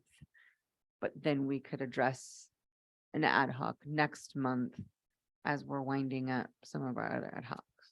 Yeah, I agree with you. Yeah. Just so that the public understands, it's not that we Don't don't think it's prioritize it. prioritizing, it's that we are doing taking action on that item without the necessity of an ad hoc.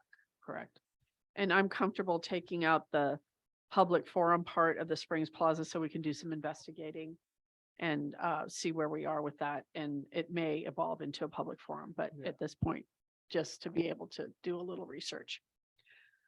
Is there a motion for these?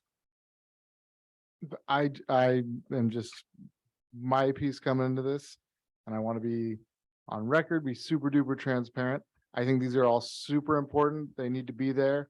But personally, I don't have the bandwidth to take on more right now. So I just want, there's never an intention. I don't think there's an intention on anyone sitting here that we don't think something's important or we think something's more important than the other. But it also comes down to the bandwidth that we all have to keep adding more to our plates. I agree. Chair Terry. Yeah. And just to piggyback on that, you are missing 2 council members. You're short 2 council members. So it's a lot to ask of each of you. So thank you for all that you do. Thank you for recognizing that. I think what I'm willing to do with the Springs Plaza is to have conversations with county to see where we are with the funding piece and bring back information on that. That's what I'm able to do at this point to try to move this forward a little bit. But allowing me to be able to do that as an ad hoc would be helpful. But I hear you, Joe. I mean, we do this voluntarily and a number of other things. So and we don't want to burn our people out. Would you like, Maria Carmen, because you're so involved in the emergency preparedness, would you like the ad hoc to be created for that? yes, and I can go ahead and lead it because we're already doing a lot of work anyhow. But I think we need to, in order to continue the next steps. I also think I would like to take Councilmember Winder's suggestion into account that we have somebody report to us on what that funding looks like in May. That would be great.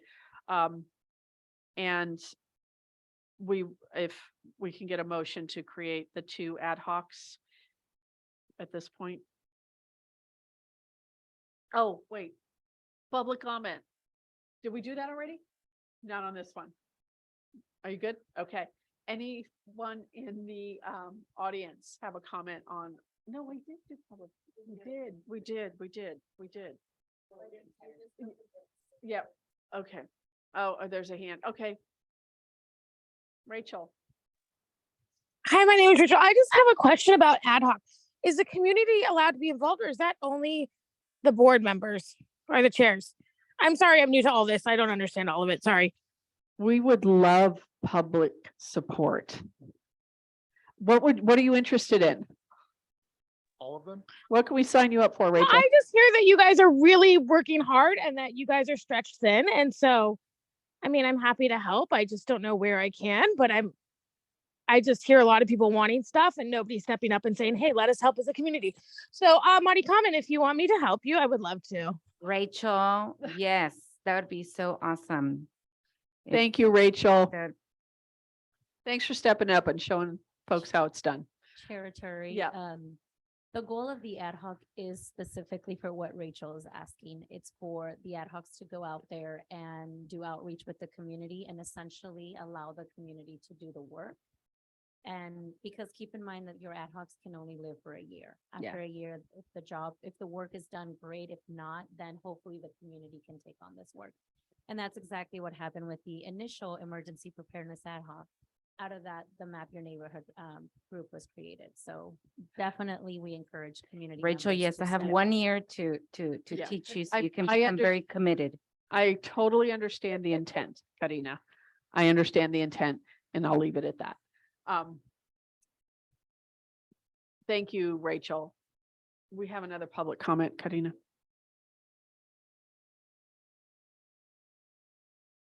Josette, go ahead. Hi, I know I spoke before, but I would definitely volunteer to help do anything with the Plaza ad hoc. And because I did not know, and Rachel brought that up, that you want community members to work with you, and I'm here and I will do it. So. All right, I'll be thanks. calling you. Thanks. Josette, maybe you can send your contact to Karina for me. She has it, but. All right, thank you. All right. Okay. Now can I get a motion to create the emergency preparedness in the Springs Plaza ad hoc? I motion. Is there a second? I second. All in favor? I Aye. Excellent. 2 more ad hocs, folks. Okay. Um, Territory, one clarification. You are on the Springs. On Plaza ad the hoc? Springs. Okay, thank you. Yep. Yep. Jack's on it too. Jack's on it too. I got Jack, Josette, and Maite. All right. I'm going to move on to consideration of future agenda items. We have quite a bit on the May agenda, and I'm just gonna run through it, but we are gonna pare this down because our meetings are taking much longer than they have in the past because we're getting a lot more folks and we have to bring it down for people to be able, for this to be sustainable. Right now, what we have is the COAD, CVLN, Springs Fire Safe Council, Chief Acre, and Sonoma Water. Is there anything that we had the top the 4 were because of emergency preparedness month. And I'm not sure. And do we have to have Sonoma Water for the mitigation plan? Is that something that's being required? Yes, Sonoma Water is updating their 2018 local hazard mitigation plan with stakeholders, and they need to provide update to the community and also provide public input. So usually these things are time sensitive. We have also on there, we need to add the letter for the skate park. I'll be bringing a letter forward from Caltrans, and we have the Springs Plaza. I don't know that it's possible to do all these. That is a lot. We will be here till midnight. Yeah. Yeah. Territory also, I would like to mention, it has been brought up, we go back and forth with public comment for written public comment. No other council or commission, including the Board of Supervisors, they do not read public comment that is written and submitted in advance of a meeting. You can acknowledge the names of the individuals, but they do not read public comment. That Okay, does take we a lot can of time as well. So just for consideration. That wasn't the longest part of this meeting, but it does take a long time. I agree. We can bring that down. I think my goal is to keep this to 2.5 hours. So does the council give me permission to work with Karina to work this so that we can bring this down to a reasonable amount of time? 100%. Absolutely. And I'd like to suggest on some of those items that are related to the emergency preparedness, I'm wondering if those agencies could collaborate as one item as opposed to separate items. I was thinking the same thing. Yeah. Celeste. Yep. Thank you. Good suggestion.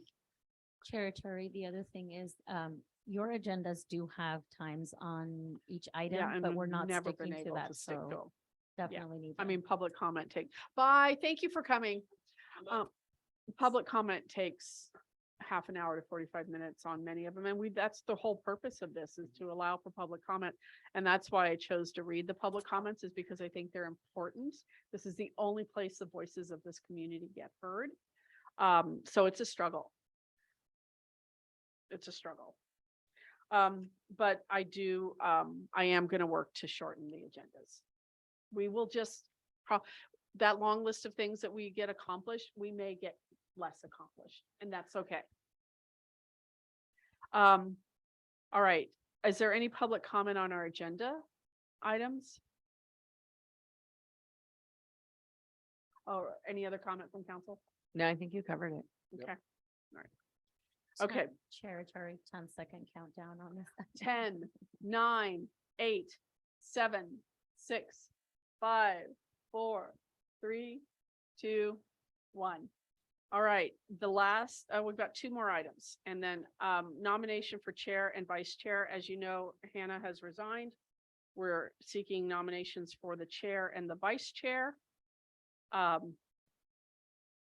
So it's open to council for discussion and nominations.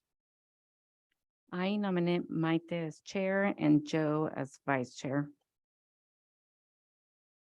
How do you feel about that?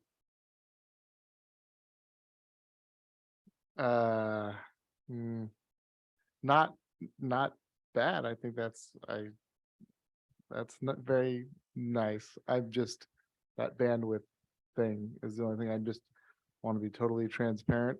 And it's also this time of the year is in my work life insanity. So it sounds crazy to add more to my plate, but in like a month and a half, I have, a few months of sanity, and then it's school year, but that's my only piece. Yeah. Yeah. Are there any other suggestions of nominations? I nominate Maite as chair, to continue being our chair, and whoever else wants to become vice chair, but me.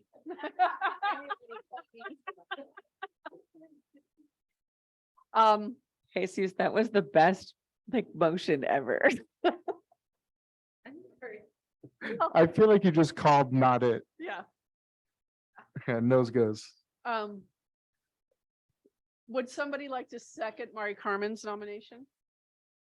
I would like to, if Joe's okay with it, because I think Joe would be awesome. And just know that we would all support. We will be I here will to get that. support you, yes. Yes. Okay. And I thank you for the vote of confidence, everyone. I appreciate it. I do enjoy being the chair. There are days I enjoy it more than others, but I do really like doing it, and it gives, not being a part of the working community here, it's a way that I stay in touch and stay connected to this community. I'm happy to accept the nomination, but I would like this to be a transition time so that we start looking for the next chair to be able to take over for the next bit of time. So that is my, is this a 1 year, or is it, how many years is it? 1, 2? Chair and vice chair roles are for a year. Okay. So that would be a good opportunity to transition to the next person. So thank you. Is there, do we need public comment? You do need to take public comment, and I also want to remind the council and take a moment just to thank former vice chair Hannah Perrott for her work. So this is an opportunity. No, it's late, we're tired, but if you want to take the opportunity to thank her. It's never too late to thank Hannah. Yeah. I hope she's listening. I actually, you know what? I hope she's sleeping. Yeah. Actually, to Totally. be honest, and that she watches this later on video, but Hannah, you've been a fantastic MAC member to work with, and you are an amazing community member. And I think that our Springs community is so lucky to have you. And you've been an awesome voice for equity and for justice and for our community and ensuring that our community is always heard. So when you watch this on the recording, because you're sleeping right now, I really hope. Thank you. Hannah, I know your spirit is here with us, actually. I can hear you in my head. So, you know, and keeping us, you know, moving forward, and your presence is truly missed. But we are here with open arms for whenever you're ready to come back. Or participate in an ad hoc in the future. But yes, thank you so much for everything, and I hope to see you in person someday soon. Thank you. Anyone else? Yeah, no, lots of great work. Definitely passionate about the Springs, and the cool thing is the Springs is really small, and I feel like I've run into Hannah like twice since our last meeting anyway, so I'm sure we'll continue to do that, which is fantastic. Jesus? I hope that Hannah comes back to the council. She's such a great, I don't know, person to be in the council. And I really hope you come back. You are great. Thank you. Anything you'd like to say to Hannah? Sure. Hope you're doing well.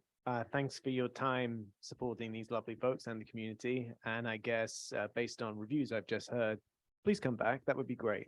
Thanks.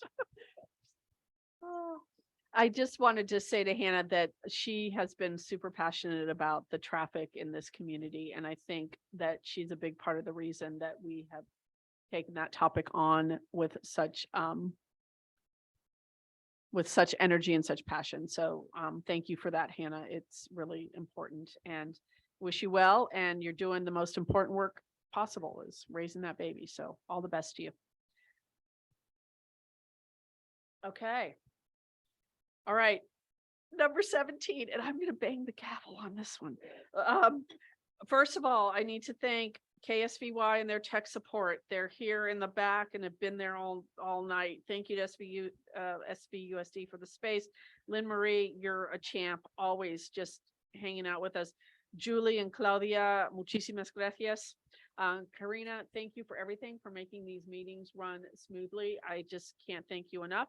And can I get a motion to, we would like to adjourn this meeting in, we've had a lot of gun violence happening in recent, well, what is it, 146 shootings this year. We just would like to close this meeting in memory of all the people who've been lost, so.